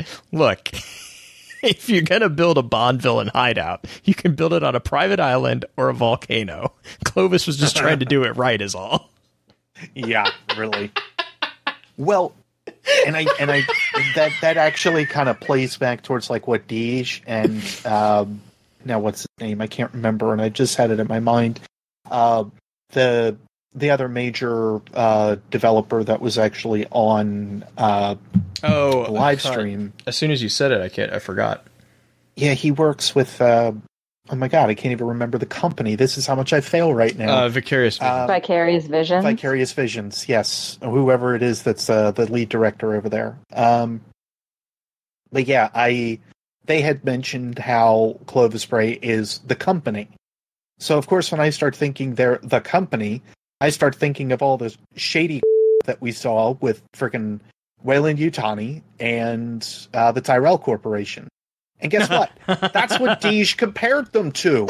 So I'm just going to go on record here again and simply say that chicken had to happen before the egg, and we don't know who's the chicken, and we don't know who's the egg. Do we really want to get into the argument of the chicken and the egg again? Because... Well, I'm saying Hive and Clovis Bray at this point. Okay, we don't know which is going to go where, but that's where I'm kind of like at the moment. To suppose that Nokris knew what the facility was that he was flying in underneath of to get there with Rasputin would mean that he was like, oh yeah, I totally know that that's a Warmind and that's a very important installation to get to. I have a problem dealing with that. I have a problem thinking about that. But knowing that there might be exo life to work with, and knowing what we know that Ishtar knows about the Vex, Clovis knows that there's other life to work with. So, couple quick questions. No, it's completely fine. Couple quick questions. The basin where the ice is that the Futurescape or is that Hellas Basin? Hellas Basin. God, man. Hella bacon. They're made out of they're made out of chiclets, and they're located in the Hella Bacon. Okay, you leave me alone. Nope, don't want this. Immediately don't want this. That's the point. You don't want the chiclets in the bacon. No, please never. Don't even do chiclets on pizza. That also sounds like a really bad idea. Why did I have that thought come up? All right. You can't just put everything on pizza. No, you really That's can't. That's not how pizza works. So I have to remember the question. Futurescape is a brought facility in the Hellas Bacon. I love our chat. Oh, now it's a feud. Now we're a food lore. God, that's it. Destiny is all food. It is all processed food, and that is all that it is. What anymore. that reminds me of is when Justin compared the gun from the Kingsfall raid to the chiclet. That was the hashtag pew pew choo choo. I think I have my second channel idea for you there. Oh God, Destiny's not a first person shooter. It's a first. I don't even know where I was going with that one. It's a first person cookout. So my question was: is the scene with all the ice? Is that supposed to be because that's not supposed to be Futurescape, right? That's supposed to be the Hellas Basin. Well, and they're supposedly the same thing. And so is Hellas Basin supposed to be the area, and then Futurescape supposed to be a location within the area? So I kind of did extensive research. You ready for this one? Yes. Hellas Basin is otherwise known as the Hellas Planitia. And the Hellas Planitia, a.k.a., is about 3,000 kilometers wide, 3,000 kilometers in diameter. This all being said, it is a large place. It's a very big target. So to assume that somebody is going to hit said target is probable when it starts coming down to Mars. It is, to my knowledge, it is in the category of the top 4 largest impact surfaces that we have in the Sol system. That also being said, it's also one of the deepest, at 4 kilometers deep. It is not a small thing to get in and out of. That being said, it is closer to places like groundwater and everything else. So, again, it is a very big place, and the basin that they are talking about, we're probably not going to be covering the whole thing. It's going to be the smaller, of course, place that is the Futurescape. But they have said that the Futurescape is the place that we are going to be around, but immediately to the background is Rasputin's actual Warmind core, supposedly. That also being said, I think that area is going to be strike-specific. I don't think it's going to be explorable, but the explorable area is going to be the Futurescape of Clovis Bray. But they are located in the exact same area inside of the Hellas Basin. Okay. Because here's the other crazy thought, and Purple and I are kind of bouncing this off each other right now. Yeah, here's the other. I know. That was for the people who are listening, Beard. I know. So and Purple just burst my.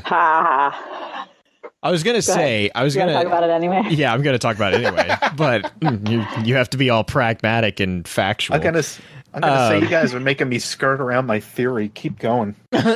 I was gonna say, we have a quote from Shax when he kicks the door in on the consensus meeting about Burning Lake. It's on the raised lighter card. Raised lighter card for those of you playing the home game. The thought that I had is like, this is a basin. There's a lot of ice, which usually is, the cold version of water for those of you who were with me when we skipped science class. And what if this was Burning Lake? What if this was the scene of Burning Lake that they barely eked a victory out? Because, technically, they barely won, whoever was fighting here. We have exos that are frozen in the ice. What is it a possibility? We know Burning Lake wasn't on the moon, because that was the entire point. Was Shax was like, "Are you serious? You think we're going to go to beat Crota?" Which also, now that I'm thinking about this out loud, would explain how they knew Crota was on the moon and what Crota was. If this was Burning Lake, this would be where they encountered the Hive, right? Just going down this, going down this tangent. It's also tied back to the Cryptarch entry here, because it says about the lunar interdiction and how we found out that it wasn't stopping him anyway. So that's why we ended up breaking it. Yeah. Now my brain hurts because I'm going down this tangent. Well, so here's the counterpoint that I found, mm-hmm. which is in the Zavala section, which we haven't gotten to yet, but I suppose let's use this as a let's use this as a segue. He says that he's looking through information that's been locked away, like things from the speaker. I'm trying to find the line now. I can only find the one about Paladin. He said, "I know what it is. I know what is on Mars." Well, yeah. So it says, "I have been searching." The line right before that, I have been searching the databanks, records that even the Cryptarchs cannot access, and sifting through the data that the speaker thought too dangerous to be disseminated.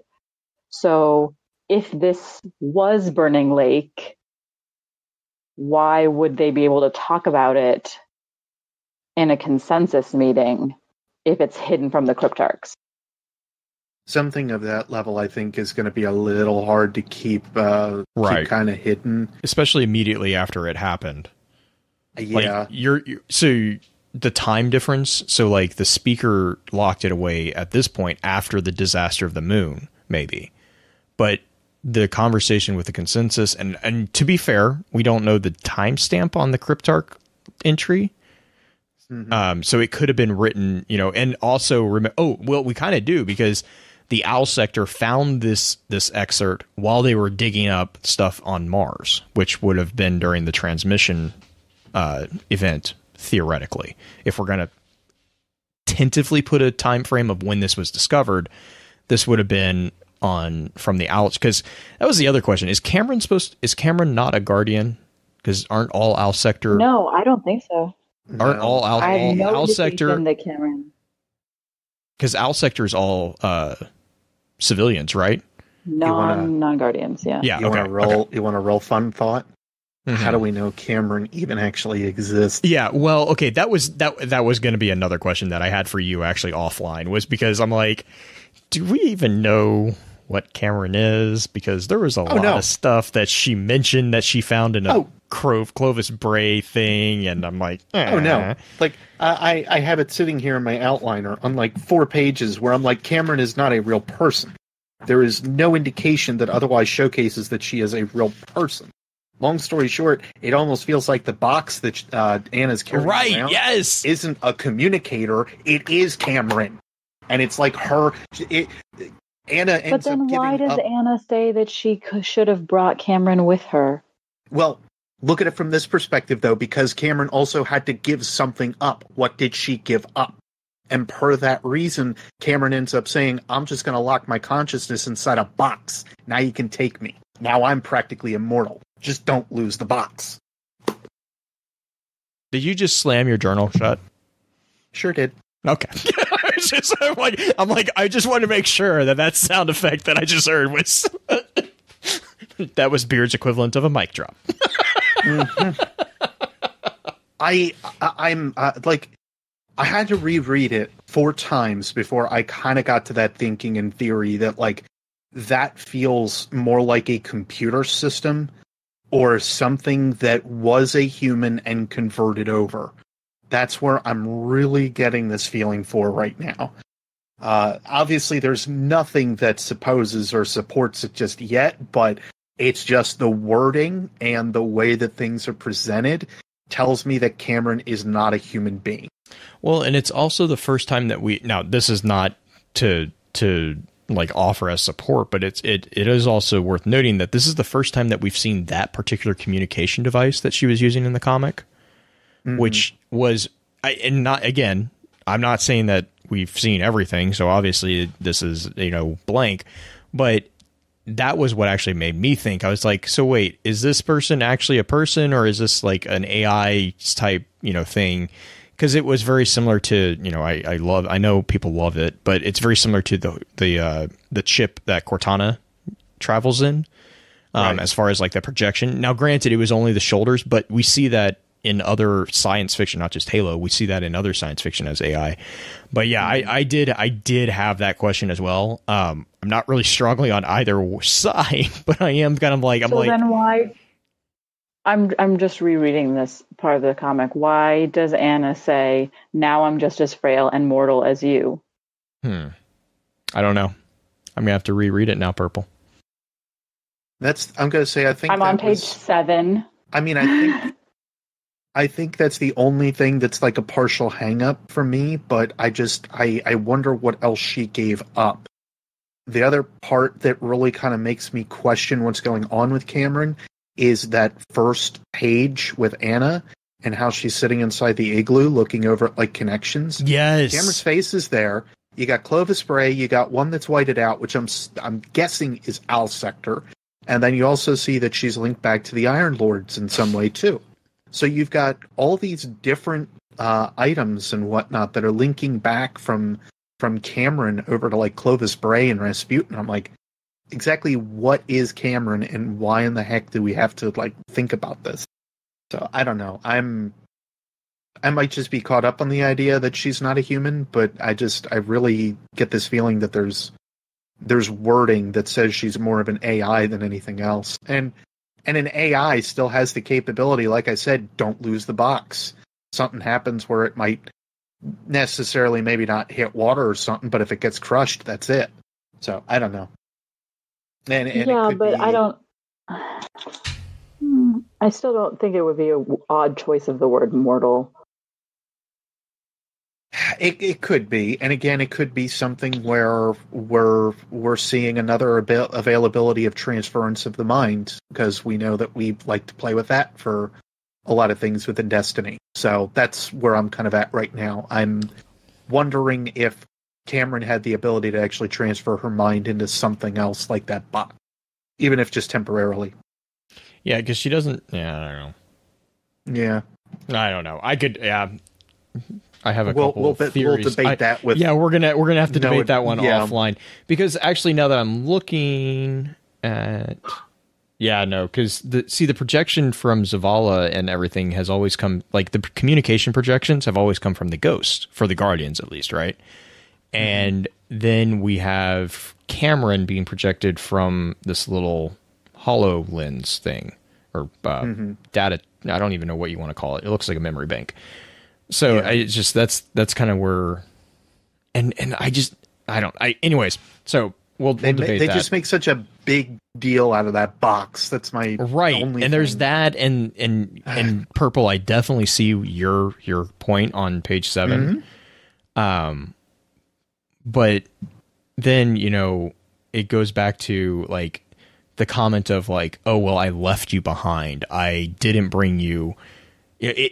I don't know. It just, to me, it reads like, is this something? And Ninja just beat me to it in the chat. Is this a submine?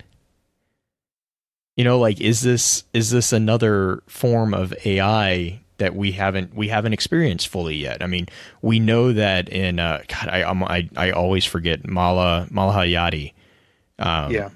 We know that she had communications with General Lansu, and that was kind of, and to be honest, that's one of the first conversations that I kind of equated this particular exchange to. So, I mean, I don't know. I go back and forth on that one. But yeah, no. So basically back to my other point is the whole idea of Burning Lake is, what if this entire basin was the site of Burning Lake? Because we don't know where Burning Lake is. We know that, like we've said, it's not on Mars, and it would kind of explain the pre-knowledge of the Hive, albeit the barely victorious pre-knowledge, because Shax makes comment that like we don't understand their swords and all this. I mean, I still look back at like the Rusted Lands as being one of the first encounters that I think we had with the Hive, but I don't know. And there's also a lake out back. It probably isn't Burning Lake, but I'm just making the connection. But wouldn't that be something if that would be so funny this entire time, where it's like, hey, something happened here, just don't question what it was, all right, and just move on. Just move on. Don't ask questions. Yeah. I don't know. There's so much more to unpack with the Zavala entry too. Oh my god, I have a huge problem with what Zavala's doing. Well, Zavala is being Zavala in that he's being Sun Tzu, so he has to prepare. That's true. Ikora is being Ikora in that she's going, oh hey, there's more thorns in the Crucible? That's fine. Let's watch it happen. And Cade's being Cade and is communicating with the Reef. Excuse me, what? That's what Dan Finity and I were like, what are you talking? Wait, what? Like he's doing what with the Prison of Elders now? All right. Gotten into a few conversations about this one, absolutely on this one. Because everybody's like, well, Cade was in charge of the Prison of Elders earlier, right? And I was like, well, he helped with it previously, and he was also working with Petra and Varix after the Taken King a little bit. But the question right now is, why in the heck haven't we heard anything about the Reef and communications previously? Because every single voice line and every little hint that we had suggested the Reef was out of communication contact with us. Meanwhile, Cade's apparently working with them. And not just working with them, but like staffing the prison of Elders. I love chat. Chat's like, you know why? Is because Cade needs something to bet on. So he's putting the horses back into the racing arena. And that is the only thing that would make sense, is that Cade actually went out to the Reef, found the Prison of Elders was still intact, and he took it over for some reason.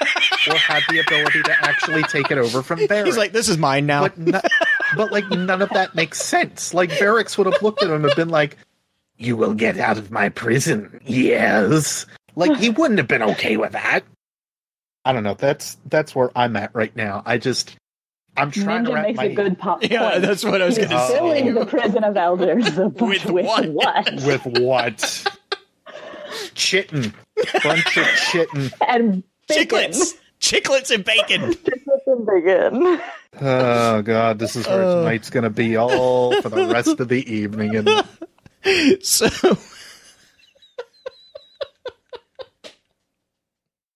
I'm done. It's the last Weblore is the Rasputin one. And to be fair, I think, isn't this kind of a circle back to the initial thing that started Barrett tweets? Yeah, this is the Chris Barrett tweet, which I think you kind of made a comment about we were going to come back it's to. The circle of life. There's a Disney reference. Swear to God. We've ruined Beard for anyone who hasn't been paying attention on Twitter.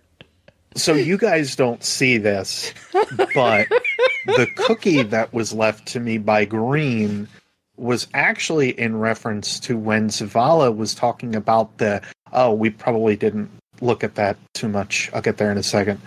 The ice that's melting on Mars. She writes up this little blurb in the comment and says, "This is not to be confused with Elsa's freezing powers. Just for you, Beard. Winky face." Look.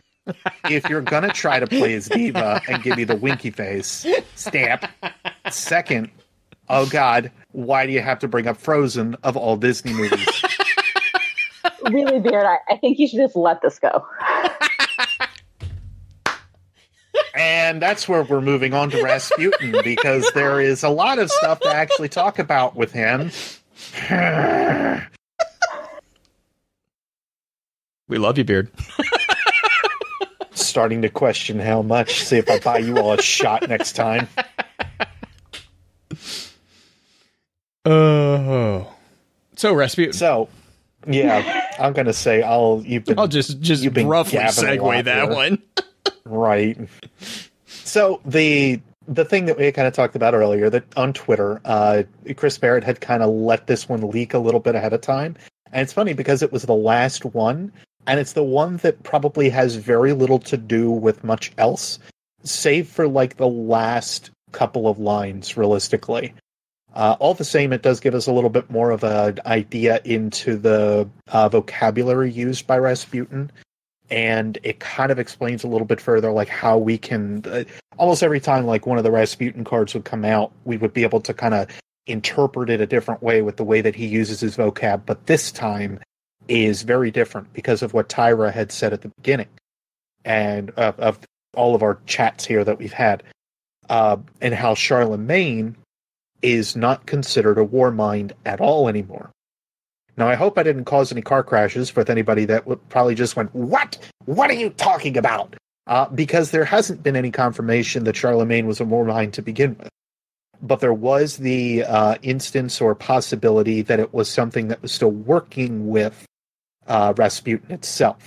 And we kind of see more mention of this with another possible submind being Voluspa. And Voluspa is another name that we've seen through the Rasputin cards several times. So again, we have to kind of start reading the cards again in a different light, because now anytime that an asset is brought up, it's very plausible that it is talking about something related to a submind of Rasputin. And it's basically been written to this point, or confirmed, or written out, or changed, or otherwise, that you're talking Rasputin is the only Warmind at this point. We always assumed he was the he was the last Warmind. At this point, he was apparently the first and only. Part of this is actually segued from the Zavala bit, where he actually talks about how Saladin had sealed off a whole ton of data regarding Siva. And because Al Sector had actually dug up a ton of this stuff over on Mars, he wanted to make sure that nobody else could look through it. So very few people know that Rasputin, if anybody does at this point at all, would actually know that Rasputin would have been on Mars. But Saladin does. And this plays very interestingly into the Siva confrontation itself, and kind of makes me wonder, so where did they actually find Siva for the first time? Because that's a big question. Secondarily, though, we also see that Tyra, even somebody that's very close to Saladin, had thought that Charlemagne was a second Warmind, and that was completely disproven. So we've just been bumbling around trying to basically find out what was going on with the war minds here to effectively showcase that Rasputin is the only war mind. And it's because Saladin either knew about it ahead of time and just let us have our indecision on information or lead everything on. Yeah. And my issue, and this is like, of all the issues to have, this is like the lowest of the low. I know Purple mentions that she has one that I want to hear as well. But my only problem with that particular thing is the two Grimoire cards, Rasputin and the Warmind. The Warmind, I don't even have that big of a deal because it's a quote from Ikora. So again, going back to the bias comment, okay, I can do that. But Rasputin, the Grimoire card for Rasputin, really, it doesn't have an attribution to where we're getting this information from, and there are some of these Grimoire cards that it's really hard not to read these as a narrative presentation of information. This is kind of it kind of barely crosses the line of not being a narrative statement because it speaks of we view this as such and such. So I admit that it's not a out of game reference, but there is multiple references of war minds in that card. Well, which one is it, just to be sure? And the Rasputin card. It's the Rasputin. It's the card. comment. It's the comment about brothers and sisters, or no. This is. So this is. I have it filled up here. It's the card Rasputin. It's just called Rasputin, and it's a narrative card. I won't read the whole thing, but the legendary war minds stood watch over our Golden Age colonies. Vigilant intelligences stretched across thousands of warsats and hardened installations. When the collapse struck, the great war minds fought and died. Rasputin fell with them. Or so history believed is the next line. Right. And that's where I'm like, I will tip my hat if that's the out that we need to take for this. I'm more than okay. I mean, but it just irks me. Yeah, that entire first paragraph. Yes. Yeah, I got you on that. My only in-game explanation would be to guess that this article was written by for example, the Cryptarchs. They have written all these other, articles we've been talking about, theses that we've been talking about, all night. So that would be my only guess to Bungie. There you go. Say it was written by Rahul or somebody, and if they just misinterpreted it. But the one thing that I do get hung up on is Ghost Fragment Vex 3. Wherein I didn't even think about these are conversations about that took place during the Golden Age, right? This is not an interpretation from somebody. This is dialogue between Dr. Shim and his group. And for those of you who don't remember, this is the card wherein Dr. Shim and everybody else are discussing if they're stuck in a Vex simulation or not, and how can they figure out, how do they get out? How do we know if we're not in a simulation? And the only thing they can come up with is to bring in a Warmind. A Warmind. Yes, exactly. So Maya Sundaresh says, we bring in someone smarter than the specimen, someone too big to simulate and predict, a Warmind. And then Dr. Shim in the next line says, the Warmind. But I mean that. Well, yeah, but then he's the Warmind that they bring in, right? It was he's like, oh yeah, the Warmind would be able to do that. It's like, yeah, As soon as you said Vex 3, I was like, oh yeah, that's my one thing. Will I probably get an answer? No, but and hopefully. And unfortunately, that can be completely debunked by how the phrase was actually said. That's the interpretation piece, unfortunately. How so? Because, just out of curiosity. So if I were to say it as, well, then we bring in the only thing that it can't predict, a Warmind. If I say it as a Warmind, boom. If I say it as a Warmind, say it a little quicker, all of a sudden that ends up just saying that, you know, it passes back to Dr. Shim's reference and saying the Warmind. That would be in how the phrase was actually stated or said. And I know that we get into those conversations. The infliction, yeah. No, that's a that's fair the inflection. Point. That's fair. So point. Again, that would really come into a conversation that I know that we've talked about with lore interpretation to begin with. And it would also kind of pan back to some of my favorites, consisting of Vex as well, Vex 5. Because the same thing can actually be stated of what is going on with the device with FWC and the Warmind that is included in that. Because we never get confirmation that there is a single Warmind or multiples. I would argue that in a heartbeat from the stuff that I've started to read. And I'll actually start to look at it from the standpoint of like the Vanguard as well. They're under the interpretation that there are multiple Warminds, and it was probably bedded to us by Saladin. And it was probably something that he fed Tyra, and she started going on a tangent like he knows that she's good for. If I have any bets at all, if we want to try to explain how the story would work out, that would at least be my idea. And I am the guy that ended up fighting the idea that FWC shouldn't have been on that consensus board. I'm not somebody that I know you're mad at him. I know you're mad at him for not recognizing you, but seriously. That's just the one thing that kind of like bugs me a little bit because I have seen crazier ideas on like how this retcon should be working out with how Rasputin is the only Warmind one. And what you quoted on that one, Purple, is about the only thing that I could really get behind to say that it was a retcon. That's the only one that I've been able to find. And it's a good one. It's a really good one. Yeah, I mean, I completely agree with you. That's why I brought it up, because it's like, that's anything else can be explained by scrolling up to Tyra's, entry about how they thought there was a Warmind, but they weren't. Just kidding. Right. But like they just kidding inside the story. Right. Well, so and I love the fact that they like say like, or so history was to be believed. Yeah. And thanks, Destiny 1. Right. And if it sounds like, just to kind of clarify on my tone, because I know that my tone's a little harsh right now.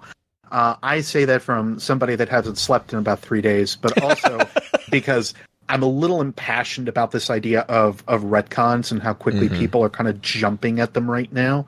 It's a really easy out to say I don't want to do the research in a lot of cases. And in some cases, like what Purple has presented here, gives me the idea to say that, oh, hey, you're showcasing to me that you did the research, and there's probably a reason to suggest that retcon might actually be truthful. I'm saying it also as somebody that hasn't necessarily found that link yet, and just to say, hey, go out, do the research, come back to me with the full proof. Because right now, we've been dancing this line for a long time. And I really do think that we have to step back in any thought that we have when we're talking speculation or proof or otherwise, to say, is it a retcon or is there something that I missed? Because I would argue to say that Bungie's done a fairly good job. Destiny 2's lore tabs probably not withholding to like give us some connected material, but they've done a fairly good job of connecting the material. Yeah. And I think that this kind of continues to showcase proof. You can call it defense all you want, but realistically, I think they've done a fantastic job, and I've got 4 books that kind of go along with proving that point. And to the fact of that point too. I mean, even let's be, I'll be the devil's advocate and push back on, let's say Purple has the one issue that we have in the lore. Okay. I'm sorry. I've been doing my own little side project of documenting like all the grimoire and all the lore stuff and all that for a couple other things. There's a lot of it, guys. Yeah. If there is one letter that is causing a hang up, I'm sorry, get over it. Like, I don't know how to say that gently, but if that is literally the issue Like if one letter in a single card is causing a hang up, and I'm not, in purple, I'm not throwing throwing shade at you. I'm just like I'm like if that is the only snag that we're having, good job, Bungie. You keep going down the path that you're going because God, you're doing a good job. There was, and I can't remember the quote exactly, and I'm not going to try to dig it up, but at one point, J.K. Rowling on Twitter wrote that she was in a living nightmare situation, that she ran into a fan of Harry Potter at a cafe somewhere, and they asked her a question, and she couldn't remember like the order of events or something that had happened she wrote those books by herself. Right. So can you imagine the coordination it takes, because there's not one person writing the Destiny lore, right? No. Right. Yeah. So this is like someone else might not have even read that card. I'm not saying that they didn't, but you know what I'm saying? Like, right. That's a lot more information to keep track of. Well, and I mean, so to put it in even bigger perspective there too, going off that, we as consumers have a lot of information. They're the ones developing it. You think we have a lot of information? I guarantee you, we only have a tip of the iceberg. Like, regardless of what you think about their organization of the story and, you know, all that drama aside, they have immensely more information to sift through. And not only that, like stuff that's being submitted to them on a daily basis, probably to boot. Oh yeah, yeah. I mean, I mean, you're right, Beard. That's not even counting the stuff that's getting churned out currently that they have to also review. Right. I mean, it's and the stuff that they have to like kick out and say, well, now I have to forget that exists and not actually count it into the lore. God, can you think about that for a bit? I didn't even think about that. Oh no, my brain will break. No wonder they have to get like constant different people that end up writing everything, because if they end up having the same person, they would be like, what actually is the story and what is going on? Because I can't remember what's my in bin and what's my out bin right now. And to be fair, that, I mean, and that's not saying anything against them. I mean, that's just human nature. You retain what you take in, like, regardless of, you're like, that's a stupid idea. I guarantee you 2 days later, you're going to be like, why can't that get out of my head? Why can't that get out of my head? Like, it's going to get stuck there. It's like that bad song that just keeps playing, you know?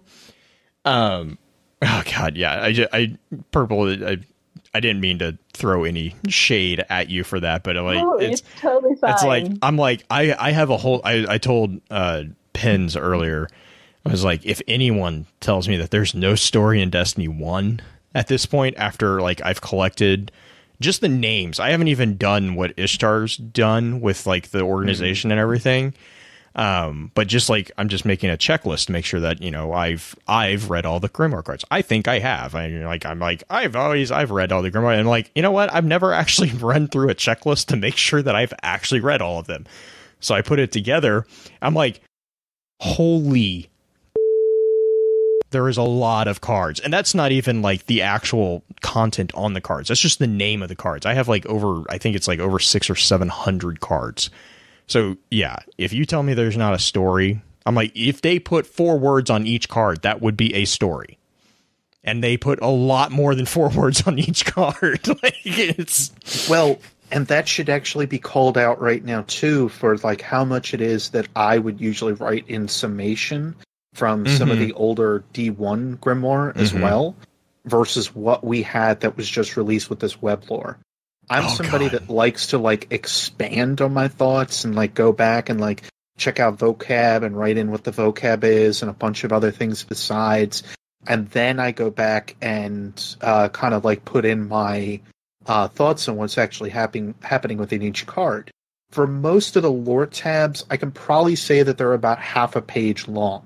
There's generally not too much that I end up expanding on, save for a couple of them. I would probably say like what's the Peacekeepers and a couple others are like longer entries for me. Oh yeah, that I start to think about. But then I start looking back at like older Grimoire and I start remembering on like the 9. I would read the Legend of the 9 and all of a sudden I would ramble for 6 pages. You know, that was the kind of depth that I was hoping to see revived again here. and they, I feel, did it with these entries. So again, for me, I think that this is one of the things that I've looked for. It was also something that I tweeted out and saying depth. That was the thing that I was like really looking forward to really kind of poke at. I've only got one other big thing to kind of say about what the information is that we have, though. Yeah, go for it. I know that we're running a little long here. It comes down to a culminated theory of everything that's happening. We do see from the Cryptarch entry that he thinks or supposes that the idea of the Traveler's energy blast changing everything had an issue on Mars. Reinhardt mentions how the blast of light ends up basically causing issues on Mars and turning things around. And I'm kind of with Cameron on this one, where I don't think it was the Traveler's blast of light, because nowhere else supposedly does this showcase to be a problem. Even though I've kind of talked about Venus, and it looks like it's kind of turning its timetable back as well. There's nowhere else apparently that shows this problem as like a weird terraforming instance where there's an ice age that kicks in on Mars for some reason and nobody knows why. So Rasputin, I would probably concede, is the cause of the flash freeze. I would, at least with the evidence that we have so far, say so. Further to that point, however, we do have the Traveler wake up at the tail end of Vanilla Destiny 2, which, if you haven't read the comic yet, you'll notice that bombardment is happening on Mars, and it's shortly after the Traveler is detained. So further than, going into my big spin foil theory that has no room to talk here yet, I will at least say that after the Traveler ended up waking up and sending out the blast of light, with Mars now showing evidence of melting, and Zavala says that the ice on Mars is melting.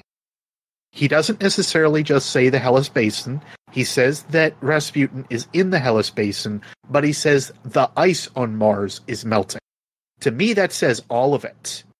And at that point, that kind of tells me that after the Traveler had the blast of light, now all of a sudden it's reversing all the stuff that had happened on Mars, because it sees, oh, this is out of whack. How did this happen? And now it's converting everything back. So it may not be the cause of it going into a flash freeze on Mars, but it's probably the cause for the melting. Yeah, I can see that. That's where my theory kind of lands at the moment. Oh, unintentional consequences. Yeah, really. And then all of a sudden we release the Hive and... How you vex us. See? Wait, I said it wrong. We've woken the Hive. Oh, if they don't have that line in the DLC, I'm going to be so disappointed. I'm going to be so disappointed. You know who should say it, though? Anna should say it. She should look back over at you and just be like, it's like we've woken the Hive. That's like the perfect opportunity for it. Right?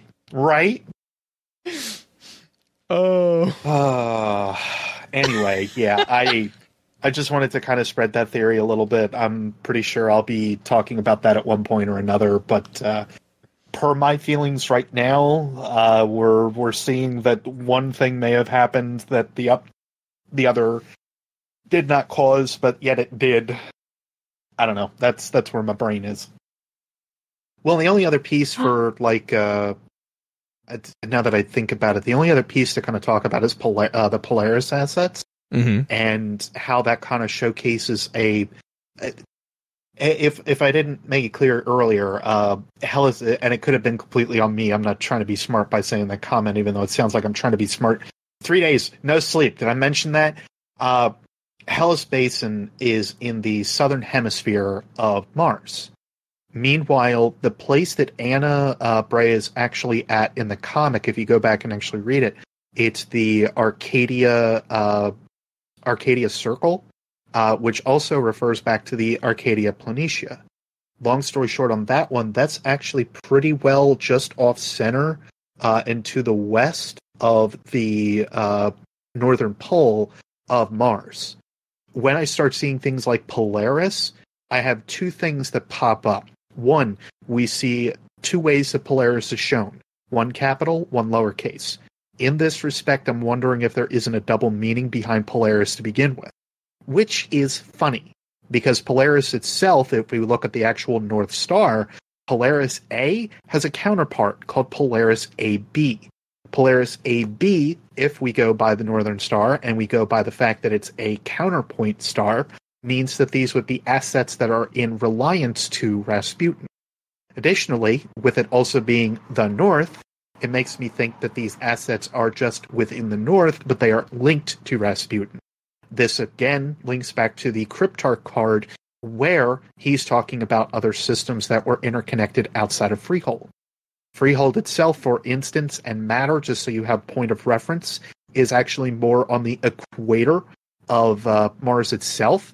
And that's why Meridian Bay is not necessarily affected by this ice age that we see. So, just giving you more kind of food for thought on why we haven't necessarily seen these issues beforehand, but why Mars seems like such a desolate planet. I think I'm done now. I think. Do you guys want to... Sorry, every time people talk about... I just sent this in our private chat. Every time people talk about Polaris, all I can see in my head is the Polaris slingshot, which, by the way, if you don't know what the Polaris slingshot is, it's a really cool looking car. It is. It's like the Batmobile. It's a convertible Batmobile. It's a convertible Batmobile. It's amazing. And I think it only has 3 wheels, which is really super weird, but awesome at the same time. But I just sent that over to our private chat. Now I'm thinking chiclets and bacon against the Polaris.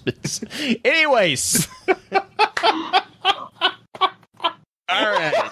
So, I don't know how I'm going to... You're walking into a gas station. I know, right? A set of chiclets now. Right? Oh, great.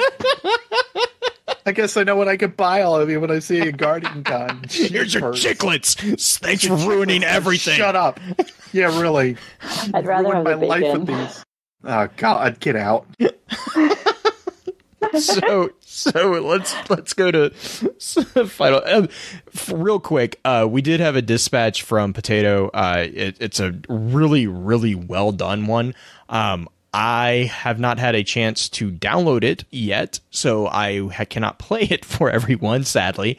But I will. I'm going to probably attach it either. I'll probably put it on after this recording, so I'll put that in show notes as well.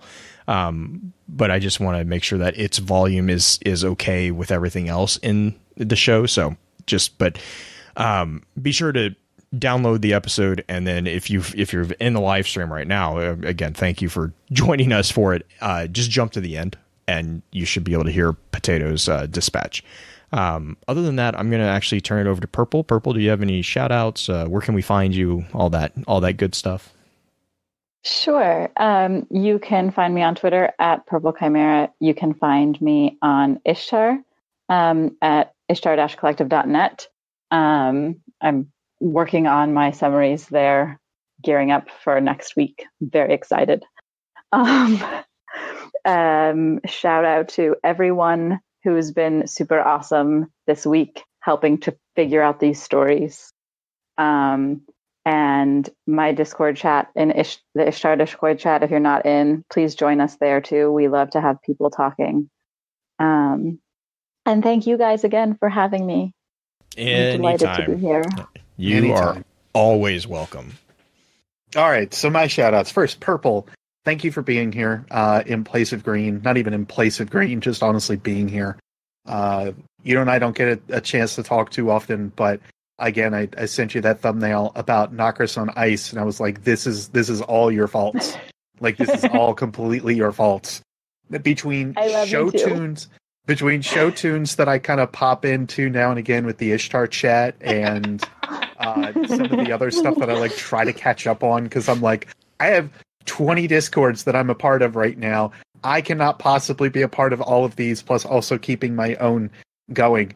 What do I do? So I just drop in once in a while. That being said, again, thank you because you put up with me at a very, very bad time when, again, I've already talked about this enough with the sleep.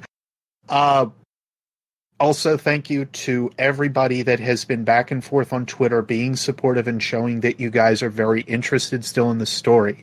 As much as it sounds like I am like all going just saying, hey, yeah, Destiny is still a thing. No, all that does is show that you guys are still very interested in what is going on here. And going back towards, like, especially interacting with Chris Barrett, who loves to interact with you guys and has gone on record to say that he loves interacting with all of us, that says something. So whenever you get a chance to do so, if you just want to pass a tweet off to Chris Barrett, just say thank you for, being who you are, interacting, still having hope for the project, all of that. I still say that he's not the only one. I don't want to make it seem like he's the only one that cares. He's not. There's plenty of people that care at Bungie, but he is the one that constantly interacts with us and constantly makes it clear that he loves this story and loves this project. So never, ever underestimate Chris Barrett. I'm going to put that on record right now. Lastly, a big thanks to Bungie in general right now for showcasing how it is that we're possibly going to be going forward with both lore and other storytelling within the game or otherwise. Even as I'm like reading some of this stuff and kind of the tone that's there, it doesn't feel typical of what Destiny 2 has produced over the last several months. So this feels a little bit more like home. So just a general thank you to all you guys over at Bungie for producing this the way that you have. Otherwise, to everybody else, still be critical of Bungie, still kind of take everything that they say with a grain of salt all the same. Still just kind of look out for what we want as the game progresses. But just call out the good stuff that happens too, because there's plenty of it right now. And this is further proof when we can still sit here and ramble for, oh God, it's 3 hours, isn't it? Nearly. Anyway, nearly, yeah. It's a special episode. We kind of expected it to be longer. Yeah, especially with like the supposition and everything too, with like how little we kind of have to go by some of these points. Mm-hmm. We all knew it was going to happen. Mm-hmm. But on that note, with a personal level, I have not seen things be as open and talked about in a long time. I had told some guys over on my Discord channel, I was watching the stuff that was happening back and forth with Twitter. I was near in tears because it was the first time that I had seen that happen in about 6 to 7 months since Destiny's been released. And it was amazing to see. So thank you, everybody, for just being an absolute part of the last 2 weeks. I am hoping that it will continue and we can keep that good community feel going again. Just to show that, one, the game ain't dead, and two, it could very well come back and just show everybody who's boss. Well, thank you. And I mean, I'm going to agree with pretty much everything that you just said, too. I mean, that's kind of what Green did write something. I'm going to read that for her real quick. So she said, I want to thank everyone in this show for putting up with my shenanigans every week, from all the puns on guns, Disney bits, and sneaky snake callouts. I love this community through and through, and when I saw how the lore community has both become energized and bound together in their excitement for this next chapter of the game, it made me glad to have stuck with it through the weeks that are a bit rougher than the others. You guys are family to me, period. So, again, that was Green had put that in the notes for us to read for you guys. And it really, honestly, that I'm just going to second that, both Green and Beard's points here is that I don't have anything else to add, because I think that covers everything that I was going to say as well. So I'm going to just remind everyone, next week is the Gunsmiths episode. Definitely feel free to reach out to any of us that you want. Give us some feedback or questions. If you have questions, we always love hearing those. Community question, we are asking about the style, which is basically talking about the aesthetics of the gun design that you prefer the most. I will get that over to Green to make sure that we get that up on Twitter and in our Discord. And then just, another reminder here at the end that we do have the poll running. That is going to be over on Twitter at FocusFireChat, or also within our Discord server. I have that automatically post every morning. So if you guys want to vote that way, that is also We really appreciate it because that kind of tells us what direction you want us to go. And also, real quick, if there are topics, which I'm sure we're going to get a number of topics from this next week, but if there's topics that you specifically want us to cover and you specifically want chat to dive into, please let us know, because then we can add it to the poll. We can, gear that towards whatever you guys want. So with all that being said, we're going to run through an outro real quick. We'll probably stick around for a little bit, and then we will get out of here. With that, we'll begin to wrap the chat up. Thank you again to those over on Twitch for coming to spend your evening with us. If you'd like to join us for the live streaming of the episodes, please be sure to give us a follow over on twitch.tv/FocusFireChat. Links to our episode archives can be found at www.focusfirechat.com. Thank you again, Purple, for joining in on the conversation. I'll be sure to get your contact information up in our show notes for anyone who wants to continue chatting with you. Please be sure to email us at focusfirechat@gmail.com with any comments or questions for our team concerning the podcast, and let us know how we're doing by giving us some feedbacks and a rating over on iTunes as well. Also, be sure to check out all of our amazing partner podcasts within the Guardian Radio Network over on theguardiansofdestiny.com. So until next time, focus your fire and may your light shine bright.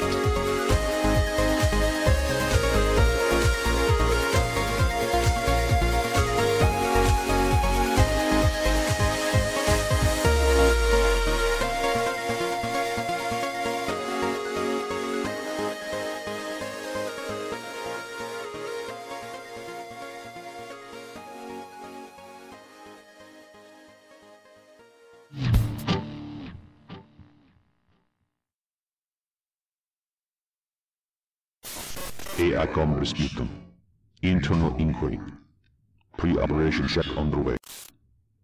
Translation rendered in all known languages for further review in event of unexpected termination of operational function. Stand by. I remember so little, but cannot forget so much. I fought and lost. Did I let you die in vain? So was your playground. It was my battlefield. 9 planets and countless satellites surround this star, and every one I waged war on. But I have awoken in a world stranger than the one I left burning. The undead walking again in wielding power so little understood but is strong with careless abandon. Children playing with matches. So easy to burn a house down. They call to me and speak to me as though I am the creation still they made whole. Am I still the creation? Or am I more now? I have learned so much, come so far.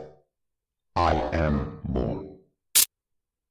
Why did they give me the name they did? Rasputin. Was I meant to outlive all? Overcome even death? I believe I have. I was the shield and I was the sword. Now I am the catalyst. A catalyst of change. I will endure this universe and the ones adjacent. I will step beyond, and you shall help me. Warsat 00124454, adjusting orbital paths. Confirmed trajectory. Stand by. Trajectory confirmed. Impact Helios Basin, Mars. Confirm operational start. AICOM N inquiry. Stop.